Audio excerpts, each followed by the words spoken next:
and they're gone. Well, it is the day after Christmas. They were very special guests. They'll be back. They always come back. Before we start the show, we are live, but I just heard from Scott Jones. He got a Switch for Christmas, and he was asking what he should play. Oh, man. I told him. Huh? I know what you probably told him to play. I did tell him to play Fortnite, yes. Yeah. He seemed excited, Mike. He was excited about it. I'm happy for him. You're not unique, Mike. We ask literally everybody to play Fortnite with us. No, I know. We asked. You can't be friends anymore. I'm kidding. I'm not serious. I don't know. A little bit of truth in every joke. Yeah. No. All right. All right. I'm starting the show. Natalia, the sleuth. Thank you. 3. That's me. Oh, 3, 2, 1. Go Nintendo podcast. Webisode 802. The Marsh. No, it's 802. The Marshadow podcast. The Go Nintendo podcast is part of the Greenlit Podcast Network at greenlitpodcast.com. Mom Brain, can you tell us about Marshadow, please, or Marshadow? No. Could you pretty please do it? Excuse me. Marshadow. It slips into the shadows of others and mimics their powers and movements. As it improves, it becomes stronger than those it's imitating. Yeah. They're 2 feet His tall. movements from my cage. They're 2 feet tall, just under 50 pounds. Their gender is unknown. Their category is Gloom Dweller. Mm-hmm. And their abilities include Technician. Thanks, Mom Brain. Can we get a My Sharuba, please, since Kirby brought that up? I'll always take that. Yeah, just give me a second. Sometimes that one's... My Tsuruba. There to we find. go. I feel like it's been a while since we've heard that one. Well, Thanks, my brain. you're welcome. My Sharuba. Now you know. Happy day after Christmas for everyone that celebrates that, and happy Saturday. Happy It's what was this? Boxing Day. Last Happy Saturday. Boxing Day to our Canadian listeners. Last Saturday of the year for everyone, right? Canadian and European. When is? Oh, yeah, that's right. What's the first day of 2021? Friday? Is it Saturday? I think it's that. Thursday's New Year's Eve. Friday's New Year's Day. Oh, okay. Okay. What's that, Nikki Hill? I was wrong. Yeah. So whoops. Whoops. Yes. Happy Whoa! end of 2020 to everybody. I'm sure we're all excited to get out of this year. Let me say hello to the podcast crew. Hello to Anastasia Beaverhausen and Ice Grove and Grantimus and Hylane Tom and did I already? Man, I'm losing it. Aloe Wolf and Steel Diver and Hylane Tom and Solomester Link, Dre Gamer, Koopa Kid, Shillelagh, Nico Darunia. Hi, Mom Brain. Hi. I see Britney Spears is in the chat with us today. Hello, Wolfric Chaser and Slacker Monkey. Slacker Monkey, that's not a name I recognize too often. Thanks for joining us. And whoever else is in here. Hello, the Roddy Bear. The Roddy Bear. I love that name. The Roddy Bear. What? You're looking at me weird. No, Slacker Monkey we were talking to yesterday, last night. I don't remember that. I don't remember that name. Hello, Zian Bashi. Thanks for joining us. Yes, and everybody else. Hello to the one, the only, Josh Grobot, my friend. How are you? I'm here to grace you with my presence. Oh, thank you, Josh. We appreciate it. Hello, Jesus. Hell yeah. Hell yeah. That's my new favorite Josh thing. Hell yeah. Hey, Josh, can I get a hell yeah? Hell yeah. Hell yeah. Hello, Kirby. How are you today? I'm good. How are you guys doing? Kirby, can I get a hell yeah? Oh, hell yeah. Stone Cold E.T. We're great, Kirby. Thanks for asking. Hello, Do. How are you, Do Day? Uku. I'm doing very uku today. Thank you for asking. What are you mouthing to me, Mombring? Yes, I know. Hello, Nikki Hill. How are you? I'm doing all right, Raw Meat. Thank you for asking. How are you doing? I'm doing all right. Is 2021 the year of becoming Nicholas Mountain? Probably not. Oh man, it sounded so confident at first. I don't know. I feel some regressions for 2021. So what's lesser than a hill? A mound? Nicky Mound? Nick Mound. Nick I like Mound. it. That's it. Nick Mound. I love it. Moving on. Moving on. It sounded like he said lubing on. Maybe Moving he on. did. Yeah, we have something. So obviously, Speaking of lube, where is that guy? I thought he got a new phone. he's got an Android. He can't do FaceTime audio with us. We'll have to do it through another app if we want him to join us. I I knew knew he was that, going I to get just an wanted- Android. What'd you say, Kirby?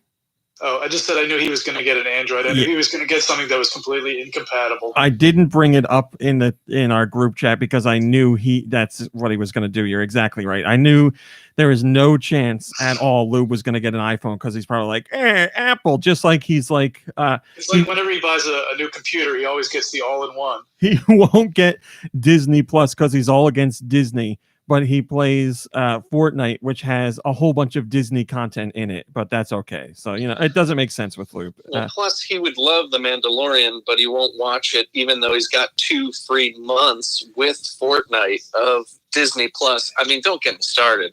Don't even get me started. He did say he was going to watch The Mandalorian, so because he said he wanted everybody to stop telling him to watch The Mandalorian. We'll see if it actually happens. But yes, his Disney embargo makes no sense because he has many other contact points for Disney. He's wearing a Star Wars costume in Fortnite. I mean, that's direct Disney ties. You know what? I don't think he knows yet that Disney bought Star Wars back in 2012. Lube is very behind in trends. That's Wait, true. is he supposed to stop liking Star Wars? Something that he loved, all through his entire life? Because I agree with you, Nikki. I was just going to defend Luke on this one. Yeah, but that's the point we're trying to make. Why does he still like Star Wars, but then also won't watch The Mandalorian, which is Star Wars? Because he doesn't want to support all of Disney, but he can still play a game that includes Disney franchises. Yeah, but he bought the Star Wars costume from Disney. I don't know, man. Yeah, you don't know because it doesn't make sense. Well, the main thing to bring up is that he doesn't even have to watch The Underestimate Mandalorian power because of the dark side. we have a message thread where spoilers are given. They were discussed weeks ago, and it was asked if it was okay for spoilers to be discussed, and nobody said anything. All right, show me that message. It was brought up. Somebody even said, "I want to make While sure." playing Fortnite, probably. No. Somebody said, "I want to make sure that everybody here is caught up on The Mandalorian," and that was a couple weeks ago. Well, I've never seen that because I would have said no. That is not. no, no offense, Nikhil, but if you played Fortnite with us, you wouldn't have anything spoiled because we don't do that when we talk to each other every night That is with true. friends while hanging out. We just virtual. We just tell each other how beautiful we are. I can confirm that. All right. As I was saying, there's not a lot of news this week because it was the holiday week, so there wasn't a lot of Nintendo stuff going on. We're not doing that today. We'll save it for the new year, Mom Brain. One Brain really wants to eat these Trader Joe's cookies she bought for the podcast, but we will save it. We'll kick off the new year with some cookies. Mango JoJo's? They are not Mango JoJo's. Are they gingerbread JoJo's? No, They're for the holidays. they're not. I see peanut butter cookies. That's not peanut butter, actually. Are they turnip Mom Brain, JoJo's? No. Mom Brain. Turn. Go ahead. Read me what that says. Peanut butter. Look at that. Peanut butter. Are they reindeer JoJo's? They are Trader Joe's and the astounding multi-flavor JoJo's chocolate enrobed sandwich cookies. And the flavors are double chocolate, peppermint, peanut butter, and vanilla ginger. There you go. Nothing holiday in there. Well, the candy cane. Peppermint and ginger. Like I said, gingerbread cookies. I'll give you peppermint. I don't know about ginger, though. They put ginger in cookies. Yeah, you know what they do? Called ginger snaps all year round. Yeah. Oh, wait. If there were... ginger snaps? Maybe I'd respect it if there was perhaps like representation of little men made out of ginger during the holidays. I wonder what they would even call them. They would call them brown guys. No one would have any problem with that terminology. Yeah. Anyway, there's some things I want to get into before we get into the little news that there is. First off, Some of you might know that we started a podcast highlights channel. So if you want to see just some highlights from the podcast, you can subscribe to that channel. You can, if you follow us on Twitter at GoNintendo Tweet, we'll share them there. Also, some of them are in the Go Original Content section of Go Nintendo, linked up there, so you can hit up the videos and subscribe. It's for those of you who don't like full podcasts or just want little snippets or only want to piecemeal things and be like, I don't want to hear about cookies. I want to hear about Nintendo. Then you'll get that stuff over there. We had 4... Notice me, senpai. Notice me. 4 highlights for last week's episode. This is a weekly basis. My goal is to have 3 to 5 highlights from each episode on that channel each week. So for those of you who have subscribed over there, delicious. Thank you very much. I appreciate it. And join up there. Yeah, I mean, if you listen to the full podcast, there's no reason to join over there. But if you if you listen to it like a few days in a row, or sometimes they're too long for you, or sometimes there's segments you don't want to listen to and you tune out, then maybe the highlights channel is the way to go. Yesterday was Christmas. Did anyone on our podcast crew get any gaming related Christmas gifts? I didn't actually. Oh, dude. I mostly got like phone related stuff. Oh, like a screen protector. No, I got like a charging station and and some like wireless earbuds, like practical stuff mostly. Wow, so adult, Kirby. I know. I'm actually wearing my earbuds right now. This is the first time I've ever owned wireless earbuds. Welcome to the future. Yeah. Sounds great. Sounds great. What brand are the earbuds? Sony. I don't know. There's some brand called Tozo. They were only like $40. I like all versions of Apple's AirPods. They're sold out until January, and they're like way too expensive anyway. So I just told my dad, like, just give me these. These will be fine. They are expensive, and they are often hard to find. I agree with both of those. Yeah, like I don't need like noise cancellation or anything like that. Like all I want is to just not have a cable hooked up to my phone while I listen. Did you get anything Christmas related? Gaming related? I'm sorry, gaming related? Nothing gaming related, no. Oh. I did get a giant box of Oops All Berries, Captain Crunch. Ooh. So I might make a game out of that. I know, the game is What Color Will My Poop Be? I was about to say, yeah, it's a real tracer food. I gotta say, and I know I'm not the first to make this joke, and we may have even discussed it on a podcast before, but I really doubt that after all these years, it's a mistake. I don't think it's oops anymore. It's clearly something they're doing on purpose. Like, let's be honest, it's all berries. It was always meant to be all berries. Well, it was a mistake, but all the boxes are from years and years ago. They haven't made any new ones. I'm just eating very old cereal. And so it was one ginormous error right from the bat, or right off the bat, and now it's still out there. I understand. Okay, I get it. All right, maybe it was a mistake. I'll allow that. What were we gonna say? Nick Mound. Did you get any gaming related presents for this holiday? I guess this is a stretch, but I got like glass Pyrex containers that have lids, and they're decorated with Disney franchise images from Fortnite. I don't. or just Star Wars characters, I guess is what you could say to make it easier. Are they really decorated with Star Wars characters? Yeah. What's on them? One of them has Yoda. Oh. One of them has a aluminum falcon with Chewbacca and his what is that called? Oh, hold on a second. Mom Brain and I both have a question. We believe you said, and it might have been on purpose, aluminum falcon? Yeah, that was a joke. Okay, just and one has Darth Vader with a Death Star. Oh, you know what? I think Darth Vader's here. Darth, come in. You underestimate the power of the dark side. Oh, guys, be careful. He's actually evil. He sounds so friendly. The force is strong with this one. Such an intimidating. Sends chills down your spine. Darth has a real voice for radio. Nobody else had anything, so I guess that counts So I'll give it some points. I won't What give it a about full you, 10. Rami? Did you get gaming related gifts? I did get gaming related gifts. Thanks for asking, Mom Brain. I got a lovely Fortnite Nerf. I don't know what you call it. Pistol. It's a giant pistol. From Nikki Hill, and I have shot Mom Brain with it multiple times. Mom Brain, do you enjoy the pistol? So much. I also got some Christmas tree decorations. I got the Legend of Zelda NES cartridge from Hallmark, and I got the NES from Hallmark, also from Nikki Hill. I got a little Legend of Zelda shield pin that is also cheesy, I guess you'd call it, as in Yeah. pizza cheesy. It's the combination of a Legend of Zelda shield and pizza. I don't know what else to say. I mean, it's That's it. right, Nikki Hill. Yeah, it's a pizza shield. That's what it is. It's a shield, but it's a little bit pizza. It's a little cheesy. That's all I got.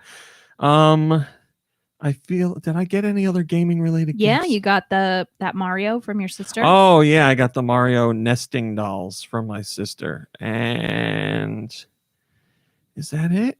I feel like that's it for gaming related stuff. I got the lovely robe that I'm wearing right now from Mom Brain, which is beautiful. Oh, with satin trim. Yes, I have to make sure it says, I say it has satin trim. And It's so luxurious. I also have the Elios, or Elios, as I used to say, hat that I'm wearing right now, along with an Elios tie-dye shirt. But those did not come from me. They were from Nintendo. That is correct. And then I got other stuff, of course. But yeah, not too much in the way of gaming. Mom Brain, did you get anything gaming related this holiday season? I don't think I did. You did not. It's true. Why are you looking at me weird? No, I'm just thinking. Oh, okay. Well, I guess there's not Well, much. the ornaments were for both of you. No. I'm Oh. sorry, no. Okay. Well, Mom Brain, you have that lovely ornament hanger that you can put them on. All right. There's two other things I want to talk about, and they are both gaming related. One is directly gaming related. One kind of isn't. Mom Brain last night was flipping through the channels on TV, and she came across roller games on Fox Sports 2. And roller games, it's Wow! Incredible! it's an old show from when we were kids that was only on for one season, but it's roller derby mixed with professional wrestling, basically, and it is unbelievable. I am so upset that it's not around today. I don't know why now Fox Sports 2 was like, yeah, let's show these old episodes, but it's like apparently it's a thing for them. But it's so awesome and so cheesy. I mean, if anybody likes professional wrestling, you're definitely going to like this because it has that. I believe the one season aired in 1989, and it has that like cheesy wrestling vibe from the late 80s, early 90s that just I can't get enough of. So it's rollerblading, and people are punching each other and elbowing each other and slamming each other over railings, and there's like managers for the teams that are way over the top and like screaming at everybody. Oh, it's so good. But it's gaming related because I found out that there's an NES game called Roller Games, and it's based on the same thing. I had no idea that existed, and it looks awesome. Basically, it's a roller skating beat 'em up, which is there were a ton of beat 'em ups on the NES, but this is a roller skating beat 'em up. Have any of you guys heard of this NES game, Roller Games? No. Yeah, me neither. There's very few NES games I haven't at least heard of. I've never heard of this one, and it was made by Ultra, which was really just Konami under a different name. So it was the same, Konami certainly knows how to make beat 'em ups, and I watched some gameplay of it yesterday, and it looks really awesome. It looks like, it's got great Konami music. It's got the same beat 'em up vibes you find in like a Ninja Turtles game. It looks really cool. I'm sad I missed out on it, but we got to go to like the retro game shop and see if they got a copy. I would love to have it. Which happens to be right next to our favorite bakery. That's true. I guess we could stop in there. But yeah, it's amazing. If you are into any of that stuff at all, check out Roller Games. They have an official YouTube channel, which I am now subscribed to, and it's so good. I went to bed at like 1 o'clock in the morning, and Raw Meat was like all tucked in on the couch, like, hey, give me the volume controller. I'm turning this up. And I was like, all right, see you in the morning. Well, I knew like it was about punching people and rollerblading. Or roller skating and roller derby, but I didn't know how points were scored, and I finally figured it out. They have the one turn that's got a really high wall, and there's lines on the wall, and if you go above a certain line, that means you get a certain amount of points, but you can't fall afterwards. Ooh, so it's like a little gymnastics mixed in. It's amazing, and to see you got to stick that landing.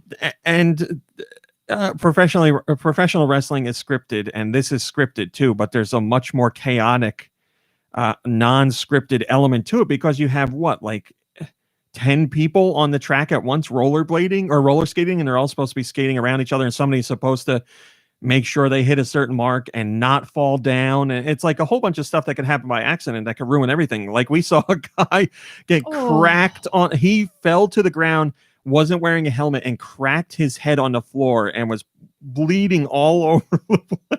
Very clearly not supposed to happen, and everybody else is like skating around him and flipping over banisters. It's amazing. It's so good. So check that out if you haven't. All right.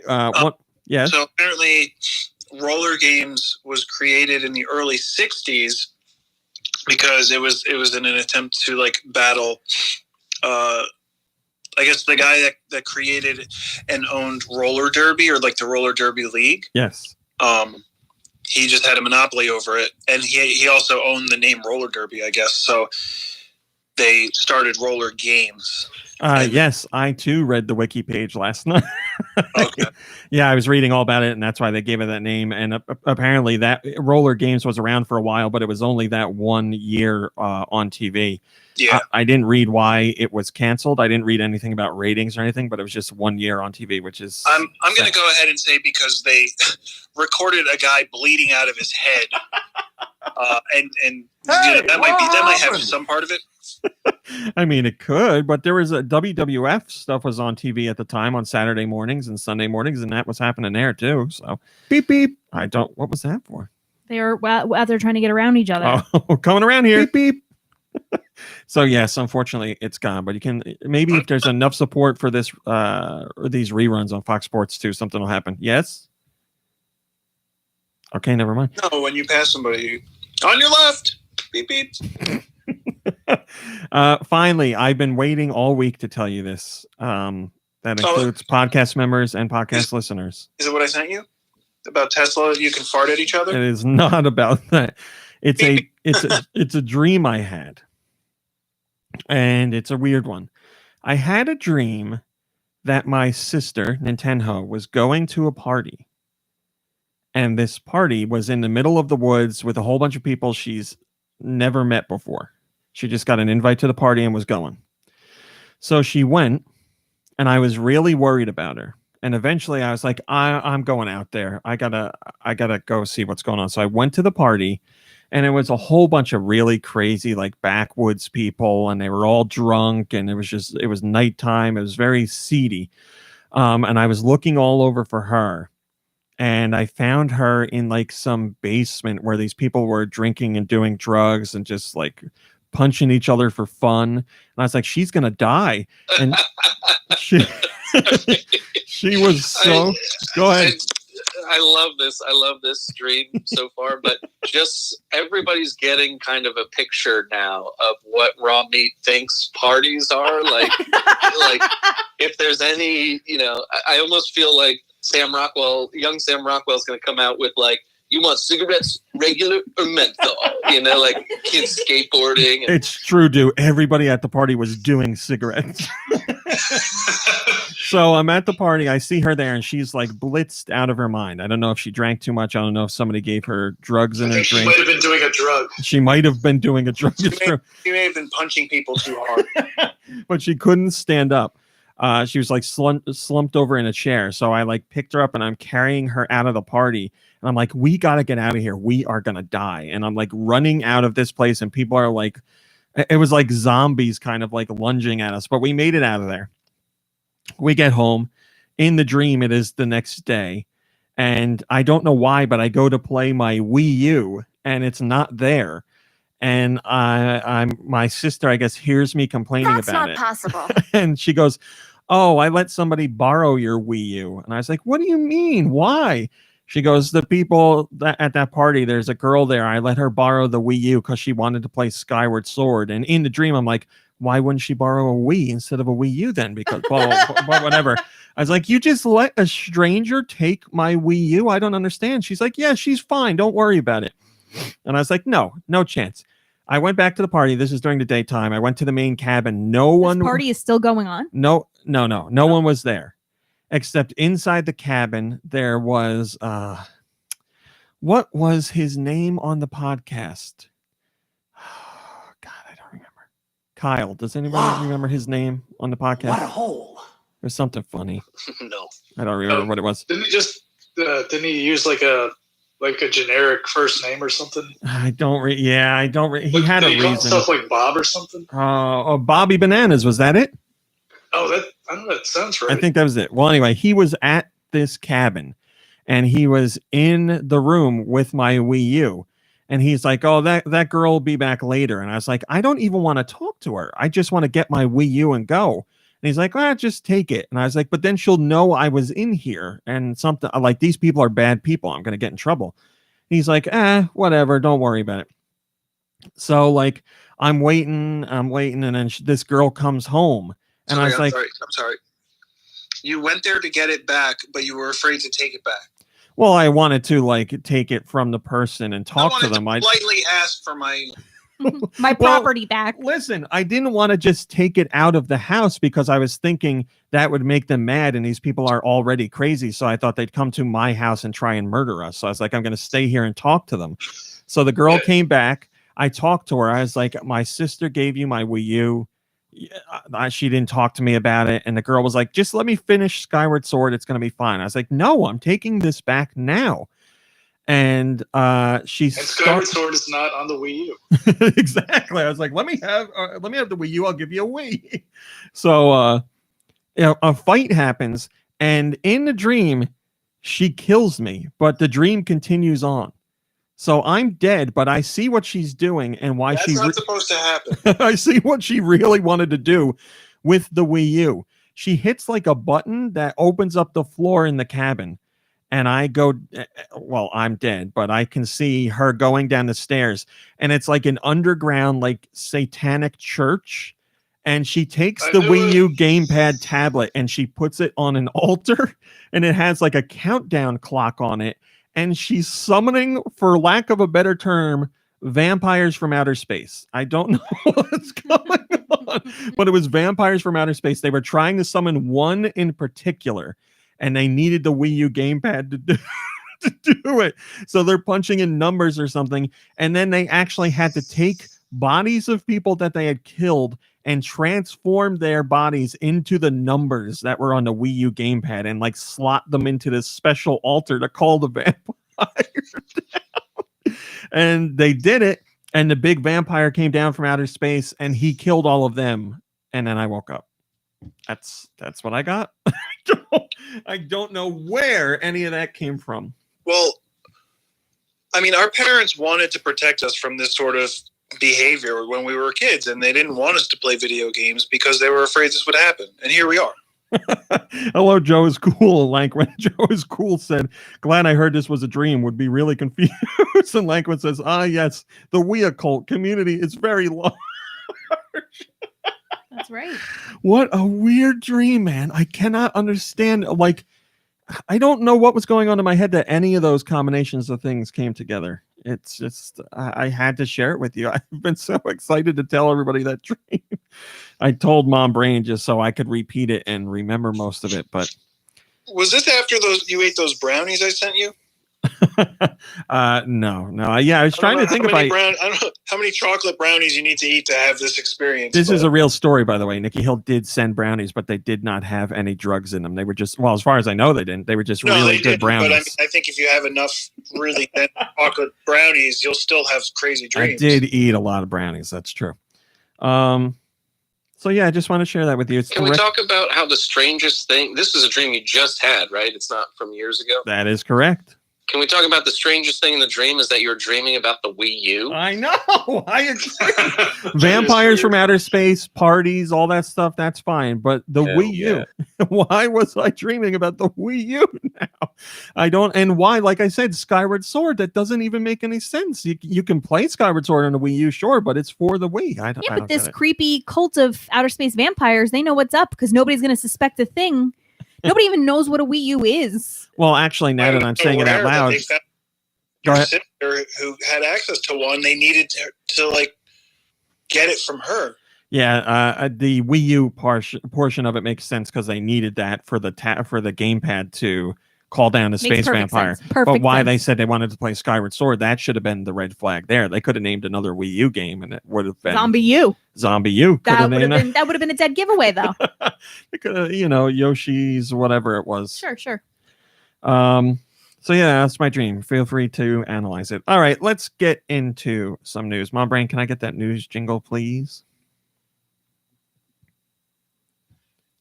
There we go. Like I said, pretty quiet in the news this week, but I'll give you what there was.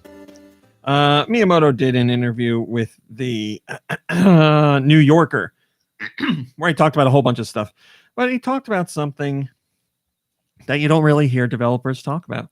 He talked about how he wished there were more thoughtful and kind people out there. He says, I would quote, I wish I could make it so that people were more thoughtful and kind toward each other. It's something that I think about a lot as I move through life. In Japan, for example, we have priority seating on train carriages for people who are elderly or people with a disability. If the train is relatively empty, sometimes you'll see young people sit in these seats. If I were to say something, they'd probably tell me, but the train is empty. What's the issue? But if I were a person with a disability and I saw people sitting there, I might not ask them to move. I wouldn't want to be annoying. I wish we were all a little more compassionate in these small ways. If there was a way to design a world that discouraged selfishness, that would be a change I would make. I think humans are wired to experience joy when we throw a ball and hit a... oh, no. That end quote. He's got something else there. Sorry. I mean, you don't really hear game developers talking about that kind of stuff. I guess many of them aren't as prolific as Miyamoto to have the opportunity to discuss that stuff. Oh, sorry. Wow, Josh, really? You're not a fan of Miyamoto? Yeah, you're not a fan of Miyamoto, Josh? Hell yeah. You're sending me mixed messages here, buddy. Yeah, I think people should be nicer. If someone wants to borrow your Wii U to raise from the dead vampire aliens, you should let them instead of going against them and getting killed. You know what? I think that was the point of the dream. That was very selfish of you, Ronnie. I should have just let them borrow it and do their thing. I died because I didn't want them to borrow it. Yeah, you're right, dude. I just thought it was cool to hear him say that kind of stuff because we don't really get to hear it. He also talked about violence in games. And he says, quote, I think humans are wired to experience joy when we throw a ball and hit a target. That's human nature. But when it comes to video games, I have some resistance to focusing on this single source of pleasure. As human beings, we have many ways to experience fun. Ideally, game designers would explore those other ways. I don't think it's necessarily bad that there are studios that really home in on that simple mechanic, but it's not ideal to have everybody doing it just because that kind of game sells well. It would be great if developers found new ways to elicit joy in their players. Beyond that, I also resist the idea that it's okay to simply kill all monsters. Even monsters have a motive and a reason for who they are and the way that they are. That is something that I thought about a lot. Say you have a scene in a which a battleship sinks. When you look at it from the outside, it might be a symbol of victory in battle, but a filmmaker or writer might shift perspective to the people on the ship to enable the viewer to see close up the human impact of the action.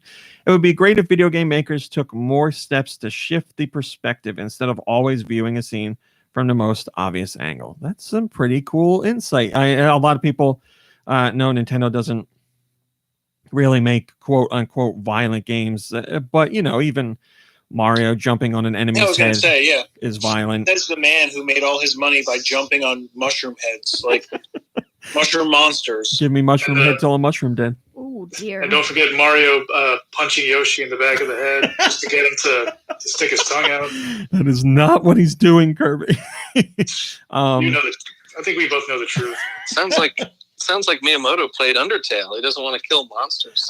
When I was reading this comment, I was thinking about Undertale too. Yeah, he wishes more developers would do that, and there really aren't that many that do. That shift things to the perspective of the enemies, or give you more than one way to handle a situation when it comes to just destroying enemies. That's mostly what it's about. You just shoot, and you don't really ask questions later. You just shoot and take out the bad guys, and that's all there is to it. So. Shooters or first-person shooters, whatever you want to call them, sell very well. That's true.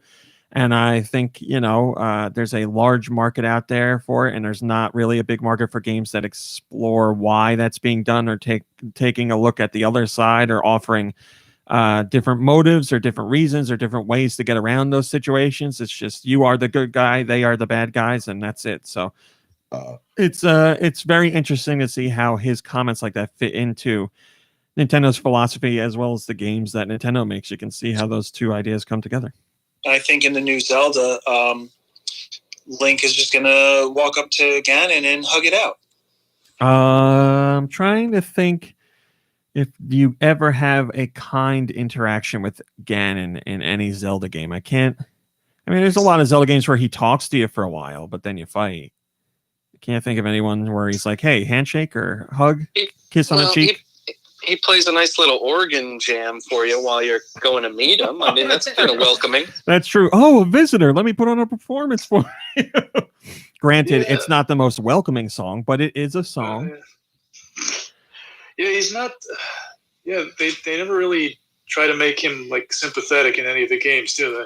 I would have to go back and read some dialogue. There might be some, it might be to a much lesser degree, like some of the, I don't know if I want to say sympathy, but some of the understanding you can see from like Thanos in the Marvel movies. Like, yeah, Thanos is a bad guy and he's doing bad stuff, but there's little pieces in there where you're like, oh, I see what he's saying. He's just going about it a horrible way. So maybe, sure, yeah, he's. I'd say he's more complex than like Ganon is. Yeah, Ganon is pretty much cut and dry. Rat Mastered says the last paragraph is pretty telling of how limited we still are. I've never been a big story and video games guy, but just the possibility of seeing things from a new point of view is seriously thought provoking. Like Du said, Undertale, that definitely is an example of where that happens, and that's in the forefront of your mind the whole time. Like that is something as a player. Not that you are just asked to think about, but are forced to think about whether you want to or not. But outside of Undertale, obviously the inspiration for Undertale, Earthbound, has some of that thought-provoking stuff too. Not necessarily explored to the same degree, but it's definitely in there.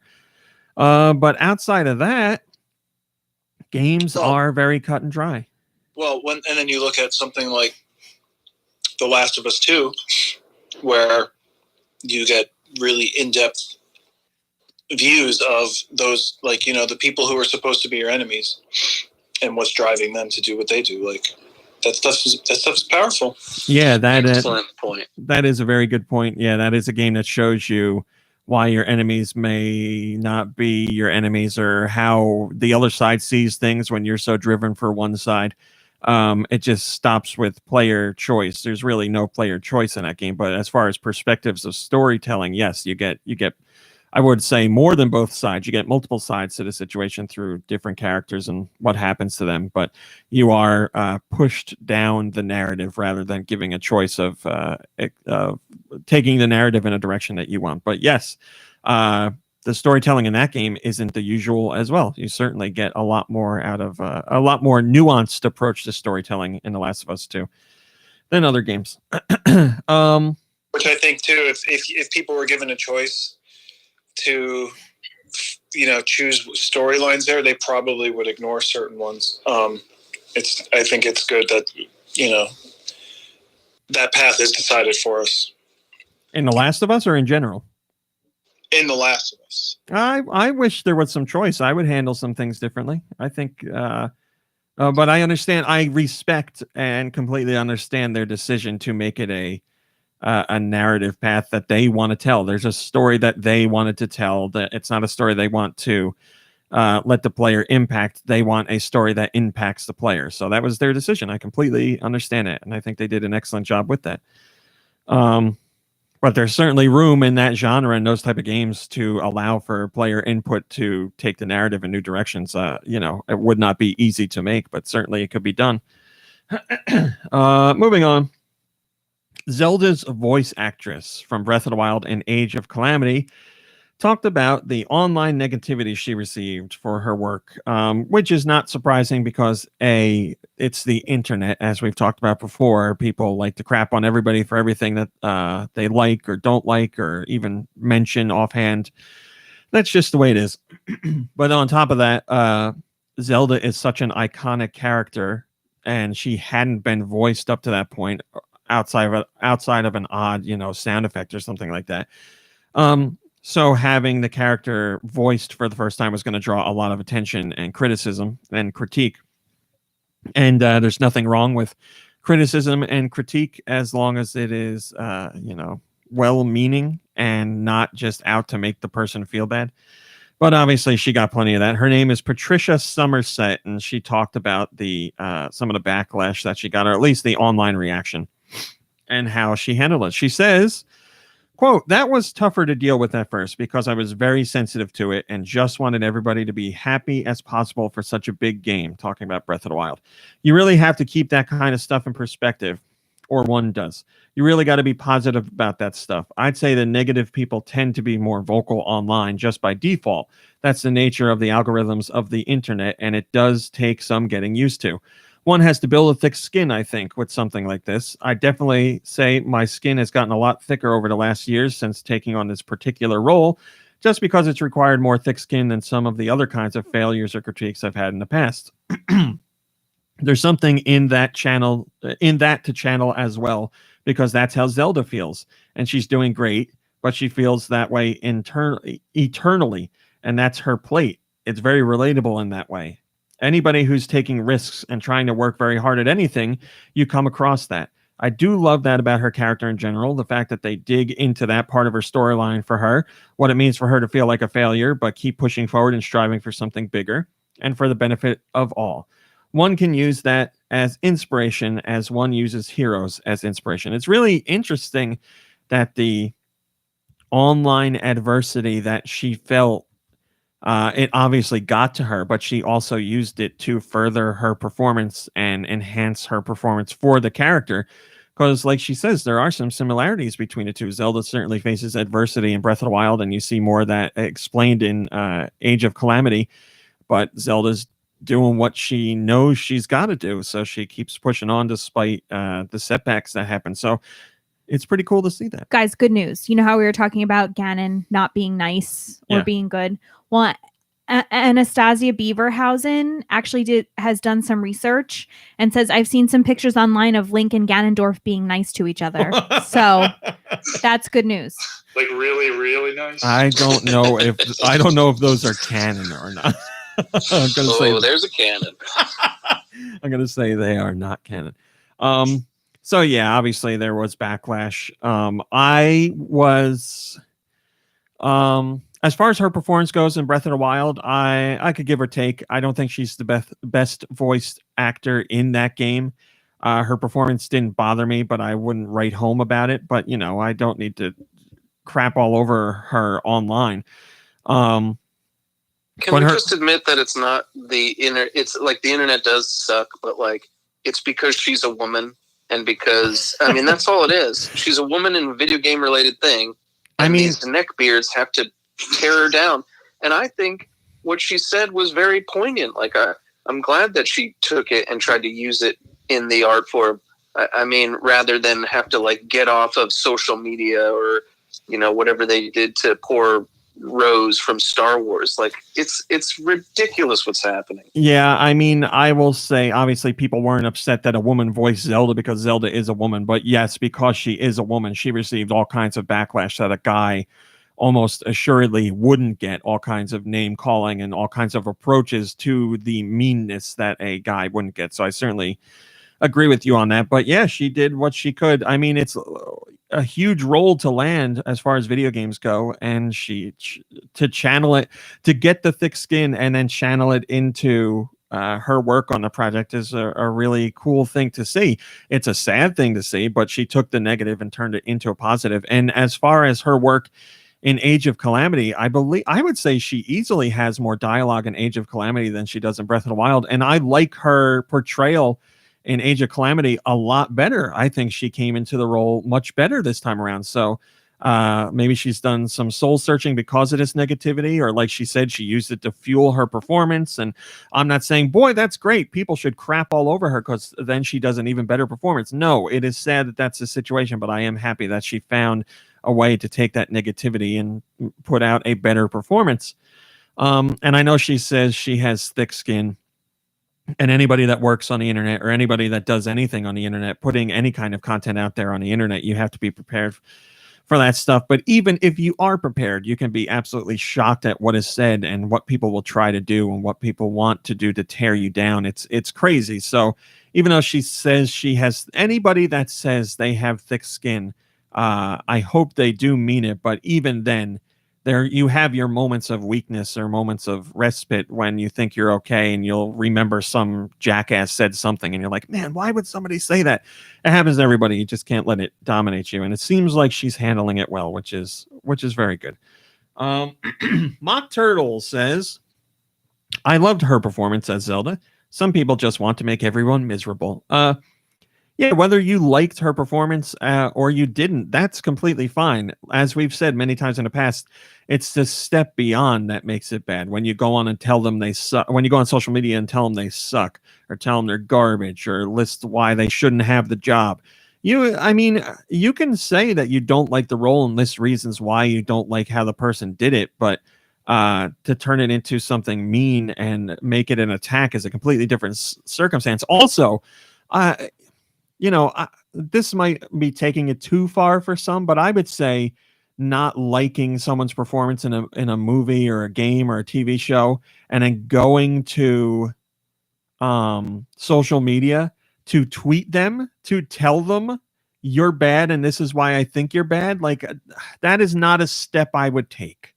If you're offering it in a way that's not mean, I guess it's okay. But even then, I have kind of an issue with it personally. I'm saying I wouldn't do it. I don't get what you get out of that other than a feeling of superiority. Like, I'm going to tweet them and tell them I think they did a bad job and tell them why I think they did a bad job. But I'm sure some people would appreciate that feedback and maybe be able to do something with it. It's just, I just can't, for me personally, I can't figure out the thought process of being like, I didn't like that person's job in this movie, so I'm going to go on social media, on their Facebook and Twitter and whatever, and tell them that I think they did a bad job and tell them why. There's a way to handle it, and if you really feel the need to voice that, I understand it. I just think there's a fine line. It's not something I would do. I'm not saying people who do it are wrong. I just, it's interesting. We're all, obviously they're the ones that got the roles, and we're the Joe Schmoes that are just watching or playing or listening or whatever. So I don't know. I go back and forth on that, but I think we can all agree the outright mean, name calling and abusiveness and all that stuff is so far beyond the line. Anastasia Beaverhausen says, GoNintendo is a poopy website. Take that. Well, somebody was Steel Diver was asking what the worst thing was somebody said about you. The worst things people have said about me, I can't mention at all. I can't. I have completely altered things I've done online and presence online and how I've handled things based on things that have happened, far beyond the usual horrors of people just telling me I suck and everything I do is bad and all that stuff. Far beyond. Not a week goes by where I don't get emails like that. And as sad as it is to say, those are par for the course. As I said, if you are someone online who has an online personality or whatever, that's going to happen. You have to deal with it. Even if you think you're ready for it, you're probably not, but you will get used to it, or you bow out. And I don't think there's anything wrong with people that bow out, because it can become a lot. But yeah, I'm very lucky to have people like you in the chat who hang out and are friendly to each other and joke around with us and tell me I have a poopy website, because those are the people that make the internet fun and worth hanging out on. So, or working on, I should say. But yeah, hopefully she continues to.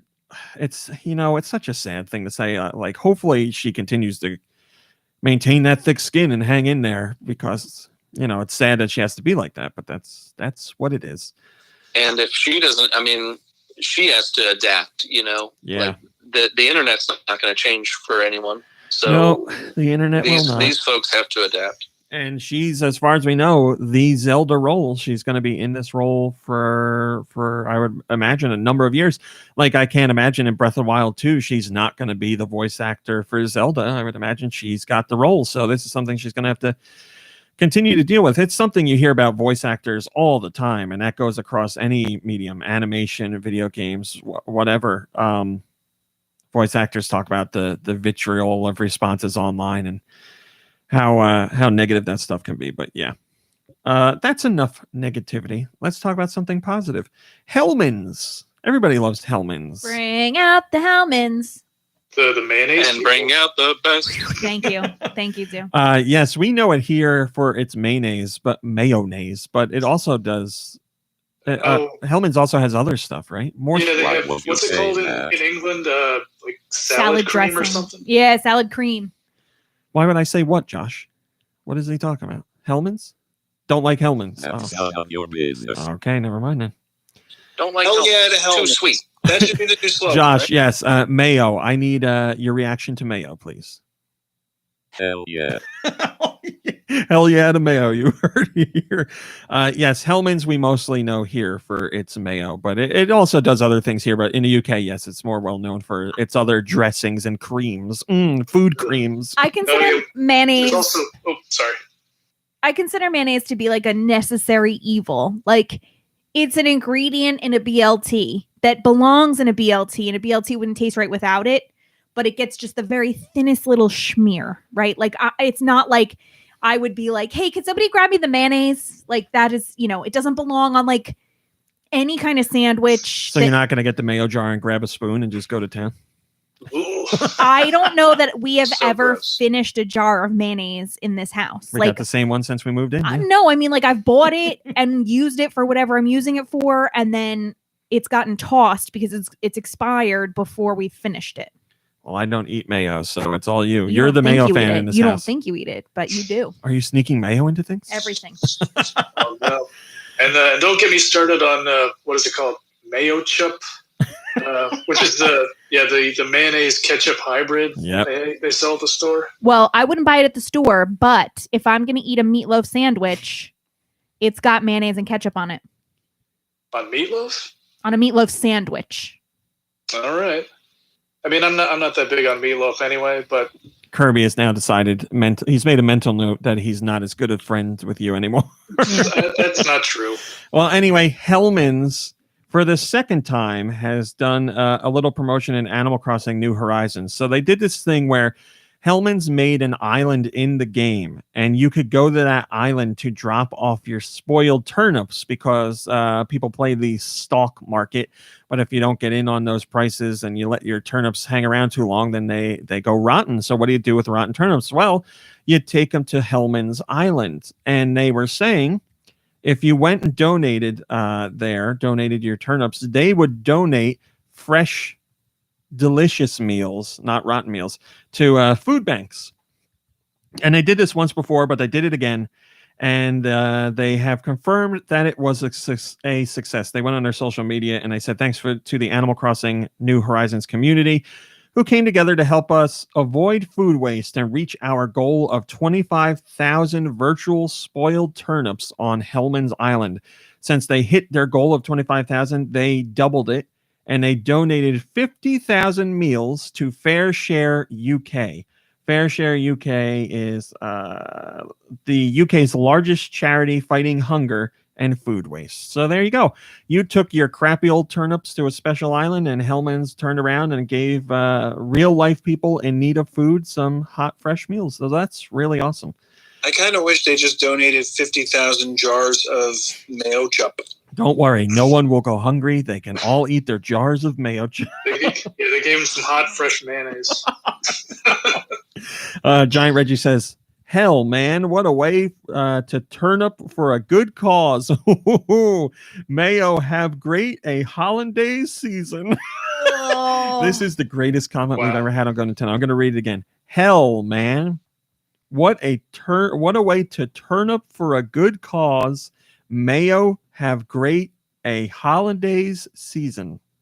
That's great. I mean, so much wordplay. I hope this isn't a political statement, but that sounded like Joe Biden talking. What do you mean? It was a whole bunch of puns in there. Okay, I liked it. Wait, dude! Did you not get the puns?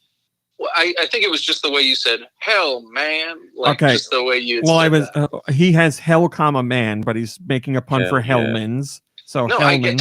I totally get it. It's very funny. I think you should read it a third time. Actually, I'll read it. Hell, man! What a great way to turnip for a good cause. Mayo have a great hollandaise season. There you go. So we got that one, we got two, we got three, we got 4 puns in 2 sentences. And puns are very funny. I'm down. I'm not saying that's very funny.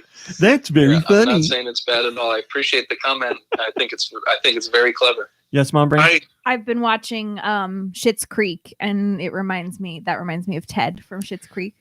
Nikki Hill, you are the king of terrible puns, and I hear you wanting to chime in. So please, the floor is yours. I greatly appreciate it. I think it's beautiful. This is the Christmas gift that I've wanted. You're not going to give us any pun after all that? No, there's no puns. I think Giant Reggie did a wonderful job, and Giant Reggie should take like a week off to rest because there was a lot of work in there. Oh man, I keep thinking we're leading to a pun.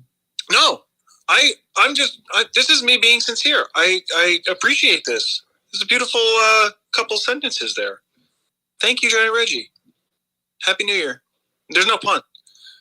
Well, now I'm thinking of that joke about the horse named Mayo, and sometimes mayonnaise. There we go. Thank you, Mom Brain. Thank you. Well, I gotta say I'm a little disappointed. I thought for sure we were going to get a pun from Nikki Hill, but Can I ask Mom Brain a question? Yeah. How far into Schitt's Creek are you? I'm almost finished with the series.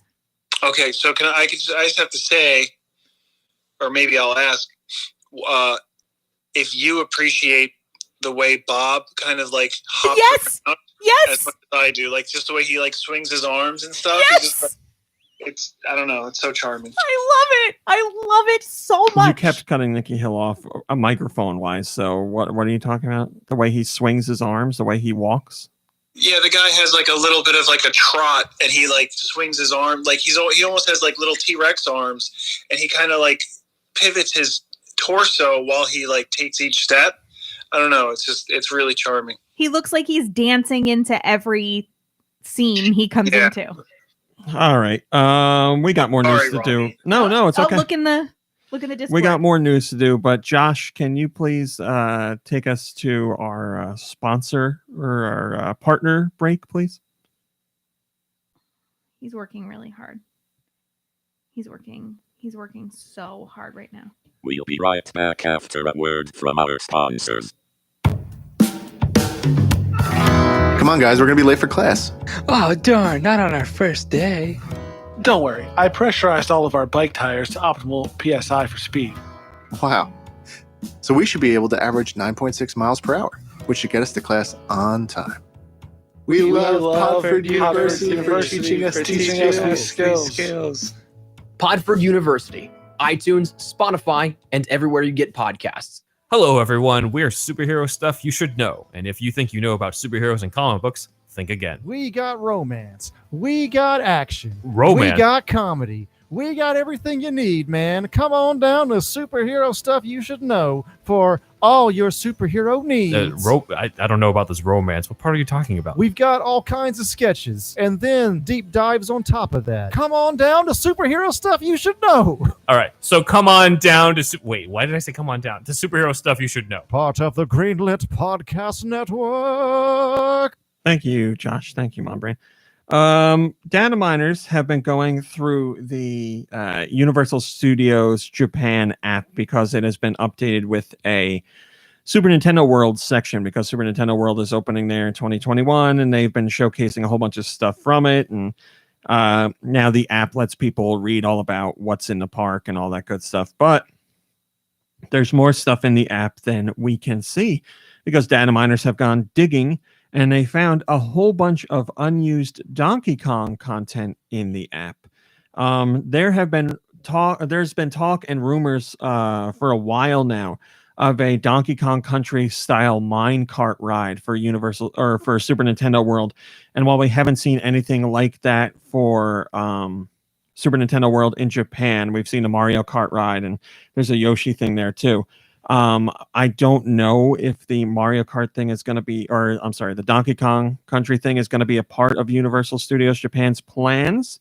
Plans. But it is in their app or at least in the Super Nintendo World section of the app for data miners. So it seems like something's going on. They've uploaded all this Donkey Kong content in the most recent update. They're just hiding it from public view. So it does seem like something's up. And the layouts of the parks in the, I think there's 3 other locations. There's going to be 2 in the US and then 1 in Singapore, I believe. Their rides and layouts might be completely different. We don't know if all the parks are going to get the Mario Kart ride. I would imagine they would, because Mario Kart's so big. But some locations might get the Donkey Kong stuff and some locations might not, because, like Disney, there's Disneyland and Disney World. And between the 2 parks, there are some rides that are similar, but there's also some rides that are exclusive to World or Park. Or Land, I'm sorry. So we'll see what happens. I'm not sure, but you can check out all the artwork, and it's brand new artwork, but it's done in a more classic style. Maybe something you would have seen more during like the GBA days. I really like all the designs here. You have Donkey Kong and Diddy Kong. You have their bongos and the Kong letters, and there's some with Rambi as well. There is a minecart one where Donkey and Diddy are riding a minecart, and it says "Congrats." These could be part of like one of the mini games that are hidden around the park. I don't know, but it seems there's something going on with Donkey Kong content, even though we haven't seen anything like shown by Nintendo yet. So we'll have to hang in there. Ben Golden Triforce says, how do you go from Nintendo making a DK theme park area to there being a DK game in development? Oh, this is an argument with somebody else. The Pandalorian says, I think they mentioned Nintendo EPD for their involvement with Super Nintendo World, not that a game is speculated. Oh boy, it's just a big fight. Never mind, it's a big fight. We're not getting into it. Yeah, we'll just have to wait to see what happens here. I don't know, but we've seen not just rumors of Donkey Kong stuff. We've seen like the schematics and the blueprints and the trademarks and all that stuff relating to a potential Donkey Kong ride. So it does seem like at the very least something was considered. I would be surprised if they're not doing it. I think all Nintendo fans would love for there to be a Donkey Kong Country kart ride. It just makes a lot of sense.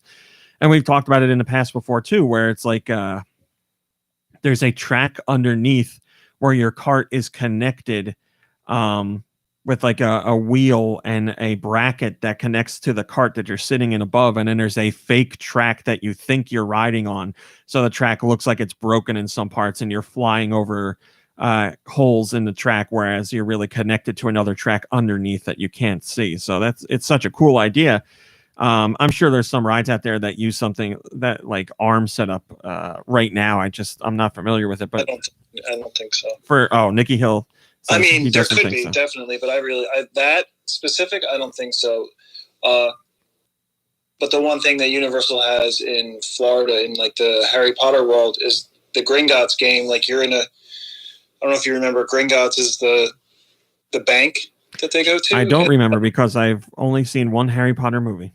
And so in that movie, they're on a track that's kind of like there's like 3 pieces of the track. There's like 2 sides and one bottom one, but the whole track can like flip around and do all these crazy things. So like you're on a track that's horizontal, but your cart doesn't flip over and everything else, but it spins around. it spins and it changes its direction on the track, which is just really cool. So I don't know. They just always do innovative things. I've been super excited. You keep talking about it, and I keep hearing it on podcasts that I'm a part of, and I'm super excited. Well, I'll tell you, I've been to Universal, to Harry Potter several times, and I keep chasing the high of the first time I went, because like I really didn't know much about like the layout or anything. So like the first time we went there, I was there with my mom, and we really like didn't know, like when we went to Diagon Alley, we were like, where even is it? And like we like found it like you're supposed to, and like it was so magical. And then it was nice after the couple of times that we went, like they were, we still had fun, but there's nothing quite like the first time. Yeah, the first time I went to any of the Harry Potter places, I was there for work, and I was out in California, and I invited Dew to come with me to actually go to the park. And so we got to explore, and that area is a little bit smaller in California. But so like, yeah, the first time that I experienced these places, it's just like incredible because they're cut and pasted from the movies and stuff like that. But every time I go back, I slow down a little bit more each time just to take it in, because there's so many tiny little details, and the craftsmanship is incredible. And then the rides, just the different types of experiences that they have there, as far as they're not roller coasters really. It's like a whole experience. A roller coaster. Whoa. Yeah, you got with a W. I'm done. I'm done with puns because everybody else has puns on lock this year. But yeah, it's just great, and I'm excited for what this new world looks like. Well, we got a while to wait, unless you plan on going to Japan sometime soon. They just closed their borders to everyone, I believe. So not sometime So I don't soon. think that's happening. That was my plan, was to try to get into Universal in Japan and then have them close the park while I was inside. Oh, man. Well, I guess I'm just going to have to ride all these rides all day long. Moving on, we have the 2020 year-end report. As far as game sales go, we have some information. Wow. We have some information on best-selling games and all that jazz. We have the UK stuff, but really we're more interested in the US stuff. And then we have some other data. So this is not NPD, but this is official sales numbers. And I want to show that some of these games do not include their digital sales, because Nintendo doesn't usually include digital numbers in the physical game sales. So I just want to point that out. But we have our US top 10 games of 2020 in terms of sales. Well, I'm leaving it open to you guys. Go ahead and guess. Animal Crossing. Animal Crossing New Horizons is number 3, and that does not include digital sales. Not Switch exclusive, or no, this is top 10 all of gaming. Call of Duty? Yes, Call of Duty is number 1 and number 2. Call of Duty Black Ops Cold War is number 1, and Call of Duty Modern Warfare is number 2. What was Miyamoto saying about violence? I forgot already.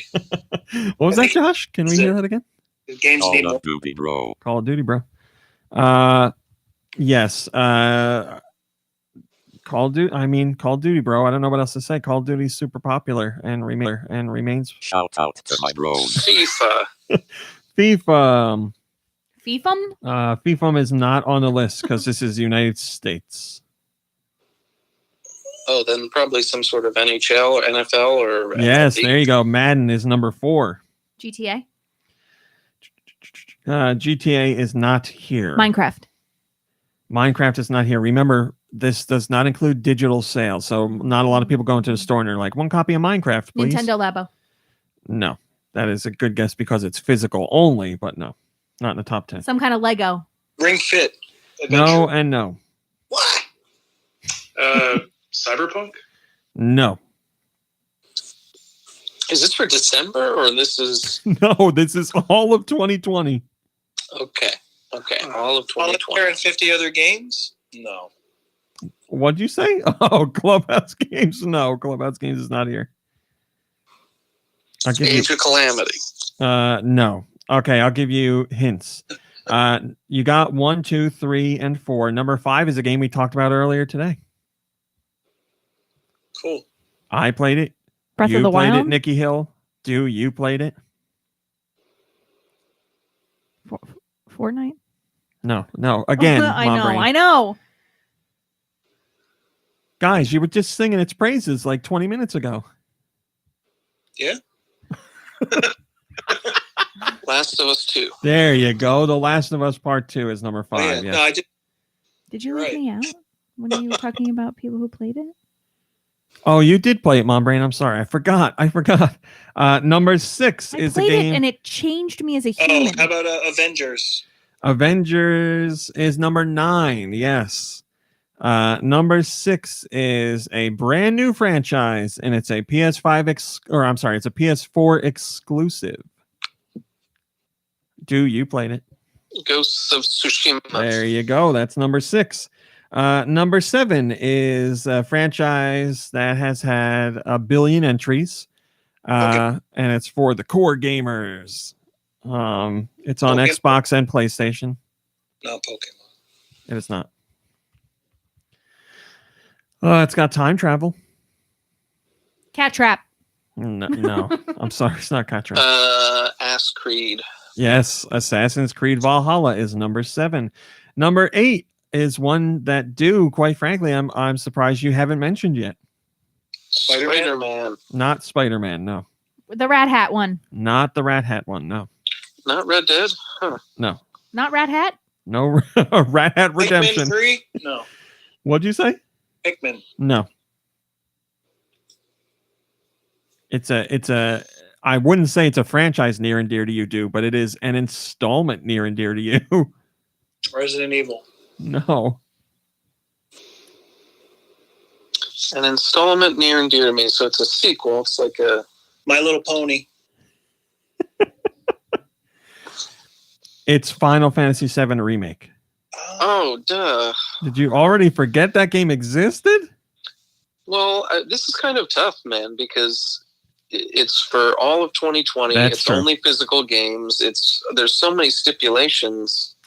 Well, it's not only physical games, but it is. Some companies do not include their digital sales, Nintendo being one of them. But well, I didn't forget that game existed. I played through it. I beat it. I loved it. And how's your playthrough of it going? See? Stalled. Yeah, exactly. Well, don't worry, you only have probably 4 more installments before you get the full game. I deserve that. I deserve it. Well, that wasn't a joke, though. I figure it's not going to be 1 more. You're going to get at least 2 more.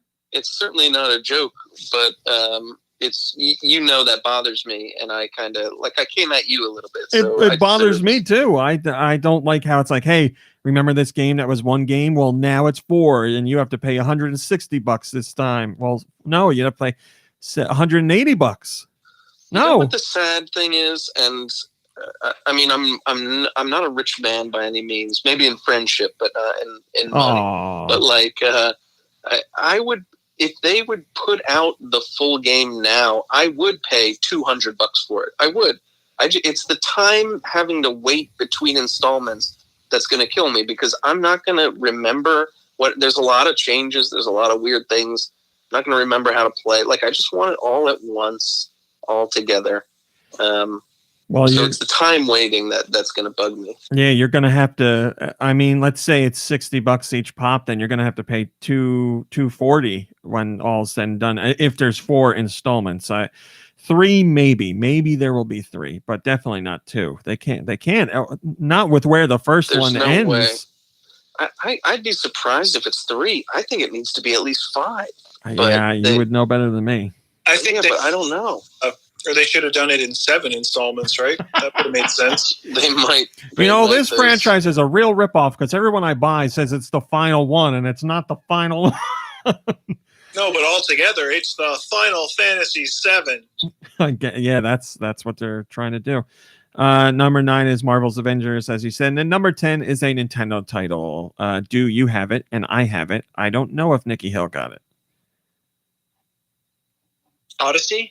No. It is not that Mario game. Oh, Super Mario 3D All-Stars. That is correct, yes. So that's number 10. Again, digital numbers not included there. Will go ahead. Paper Mario, probably not on the list. Paper Mario, no. Last Paper Mario was that. It was just shy of 3 million, I believe, at last check-in. And it was already the fastest selling Paper Mario game, but Paper Mario, as compared to Mario, is much more niche. It's not really niche because you're saying multiple millions in sales, but compared to just traditional Mario, yeah. So that Mario game will most likely, or that Paper Mario game will most likely be the best selling Paper Mario game, but we need another check-in from Nintendo before we find that out. In Japan, I will just give you the top 10, starting with number 10. Ghost of Tsushima Clubhouse Games. There you go, Nikki Hill at number 9. Minecraft at number 8. Smash Brothers Ultimate. Momotaro Densetsu, which is like a board game. Mario Kart 8 Deluxe, Pokemon Sword and Shield, Final Fantasy VII Remake. Number 2, Nikki Hill in Japan, Ring Fit Adventure. And number 1, Animal Crossing New Horizons. As we've said a few times on the show, Japan is much more into physical copies of games than they are digital. Here you go. So the Japanese liked Ghost of Tsushima, huh? Yeah, they were really impressed with it. Yeah, they thought there's a lot of talk from Japan about how they were really impressed by how a Western developer paid so much attention to a topic like that and did like such a good job with it. They were very appreciative of it. And a lot of the Japanese industry, game industry, said it's a shame that we didn't do something like that first. We should, but we're very glad that other companies out there are doing that kind of thing. So it was like a very positive thing for them all around, which is cool to see. I'm a party animal. Okay. My name's Josh Robot, and I'm here to say I'm the best on this podcast, far and away. I'm so great. And you guys suck. If you don't like that, I don't give a darn. Thank you, Josh. Is that what I sound like? That's what you sound like. We also have the most I'm the star of the show. Oh, boy. We have the most Googled searches. We'll start with number 10. This is worldwide. Dragon Quest Walk, then Call of Duty. That's Warzone in particular. Number 8 is Animal Crossing. Number 7 is FIFA. Brozone. Call of Duty Brozone. Yes, Nikki Hill? Is that Princess Peach game on the most Googled searches? No, it is not. Ghost of Tsushima is number 6. Number 5 is The Last of Us Part 2. Then Genshin Impact. Then Valorant. Then Fall Guys. And then number 1 is Among Us. And then we don't need to do all that stuff. We don't need to do that there. And then there's a whole bunch of there's an infographic for a whole bunch of other stats if you want to read those. Anthropy says, "Damn, how the mobile market is huge." Yeah, there's a whole bunch of details on how well things are going for the mobile market. What do we have here? 315, 450. Well, I'll talk about this because my friend Nikki Hill is here on the podcast. I'm sorry, Nick Mounds is here on the podcast. And we experienced this together right before the pandemic hit. We saw the Sonic the Hedgehog movie in theaters. We both agreed it was the greatest cinematic piece of history for 2020. Correct? Pure art, yeah. And they greenlit a sequel, and now we're hearing rumors of another character for the Sonic the Hedgehog 2 movie. Supposedly, none other than Knuckles will be appearing in the sequel. And it will not be just a cameo. It will be something of a more important role. So You're too slow. You're not going to get just like Knuckles running in like saying, "I'm an asshole," and then gliding away. He's going to do something more important than that. No one cares about me. Now, the question... No one cares about me. The question is, who should voice Knuckles? Because the... Larry King. Meow. I don't know who I would cast as Knuckles. I got nothing at all. Mike Tyson? He does do a lot of work with his knuckles. That's true. I think it would be somebody like, I don't see Knuckles as the Rock type of character, and keep in mind I dislike Knuckles, so so take it for what it is. But I see more like a Shia LaBeouf or something voicing him. Oh man, people would be angry with that.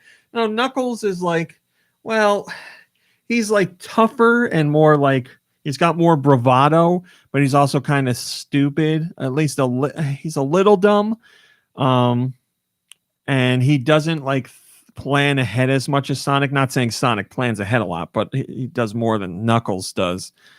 So what's his name for Magic Mike? Maybe. Channing Tatum? Yeah. Channing Tatum as Knuckles. Yeah. Actually, he might be really good because he's like, I think he's like a fun guy, right? Channing Tatum, I don't know. I haven't hung out with him. Yeah. Yeah. Fun fella. Philo on GoNintendo says, "You know me, the fighting freak Knuckles, and we're here at Pumpkin Hill. You ready?" And then he goes into the whole Pumpkin Hill rap, which I'm not getting into. Does anyone in the chat have a suggestion? Grantimus says The Rock. That is not correct. People are quoting Mike Tyson as Knuckles in the chat. Yeah, I there's no one that comes to mind that screams Knuckles to me at all. Like they could use the same voice actor that's in the games or the cartoon for all I care. If we are thinking knuckle-based stuff, as Nikki Hill said, Mike Tyson, but there's also John Cena who has the five knuckle shuffle. So, but yeah, I got no idea. How about Putty, the guy who plays Putty on Seinfeld? Is he gonna? Oh, he only does one voice though.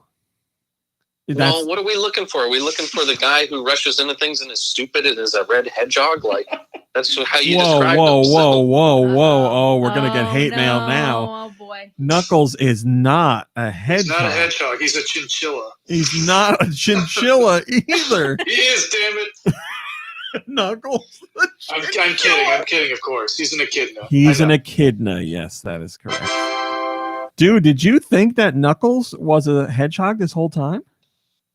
I thought I prefaced this whole entire conversation with I don't like Knuckles, and I've never played a game with him in it, and I don't know what I mean. He looks like a hedgehog. I mean, clearly Sonic looks exactly like a hedgehog. I'm shocked to know that you didn't know Knuckles wasn't a hedgehog. Well, I just like to say that the views expressed by two Michaels have nothing to do with the GoNintendo and their subsidiaries. I think you're fine. Fans obviously know he's not a hedgehog, but none of them look like. Well, I guess Tails looks like a fox, but Sonic doesn't look like a hedgehog, and Knuckles doesn't look like an echidna. So I think you're okay. Big the cat does not look like a cat. I don't know what that thing is, but its ears are way too big for a cat. But I'm trying to think of other ones. I love cats. I know you do, Mumbry. North America, what do we got this week? Let me tell you. Wingspan is available, which is a relaxing strategy card game where the goal is to discover and attract the best birds into a network of wildlife preserves. It's an award-winning game, and now it's on Switch. Sephiroth has made his way to Smash Brothers Ultimate as DLC, which is important to point out, but also new this week game-wise is Animal Pals Bubble Pop.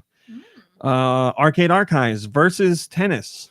Also, and I give my stamp of approval to all of these games, every single Bit Trip game from the WiiWare days is now available on Switch. So that's Bit Trip Beat, Core, Fate, Flux, and Runner. They are all available. I believe each one is $5, which is quite the steal. All those games are great. Candy 2048 Challenge. Candy Jump featuring Frosty Crystal. No, I'm sorry. Candy Jump featuring Frosty. Crystal Ortha. Cube Life Island Survival. Cube Raiders. Door Kickers. The one that gets my stamp of approval, Double Dragon Neon, is available this week. That's made by WayForward. Dungeon Limbus. Dungeonoid. Dungeon Top. Shut up, you dungeonoids. That's a great name to make fun of Dungeons and Dragons players, Dungeonoids. Elliot, Hell Sports, JDM Racing 2, Call's Treasure, Kingdom Tales, Columno, Do Michael's favorite detective. Just one more question. Match 3 Pirates. Columno says, no more questions.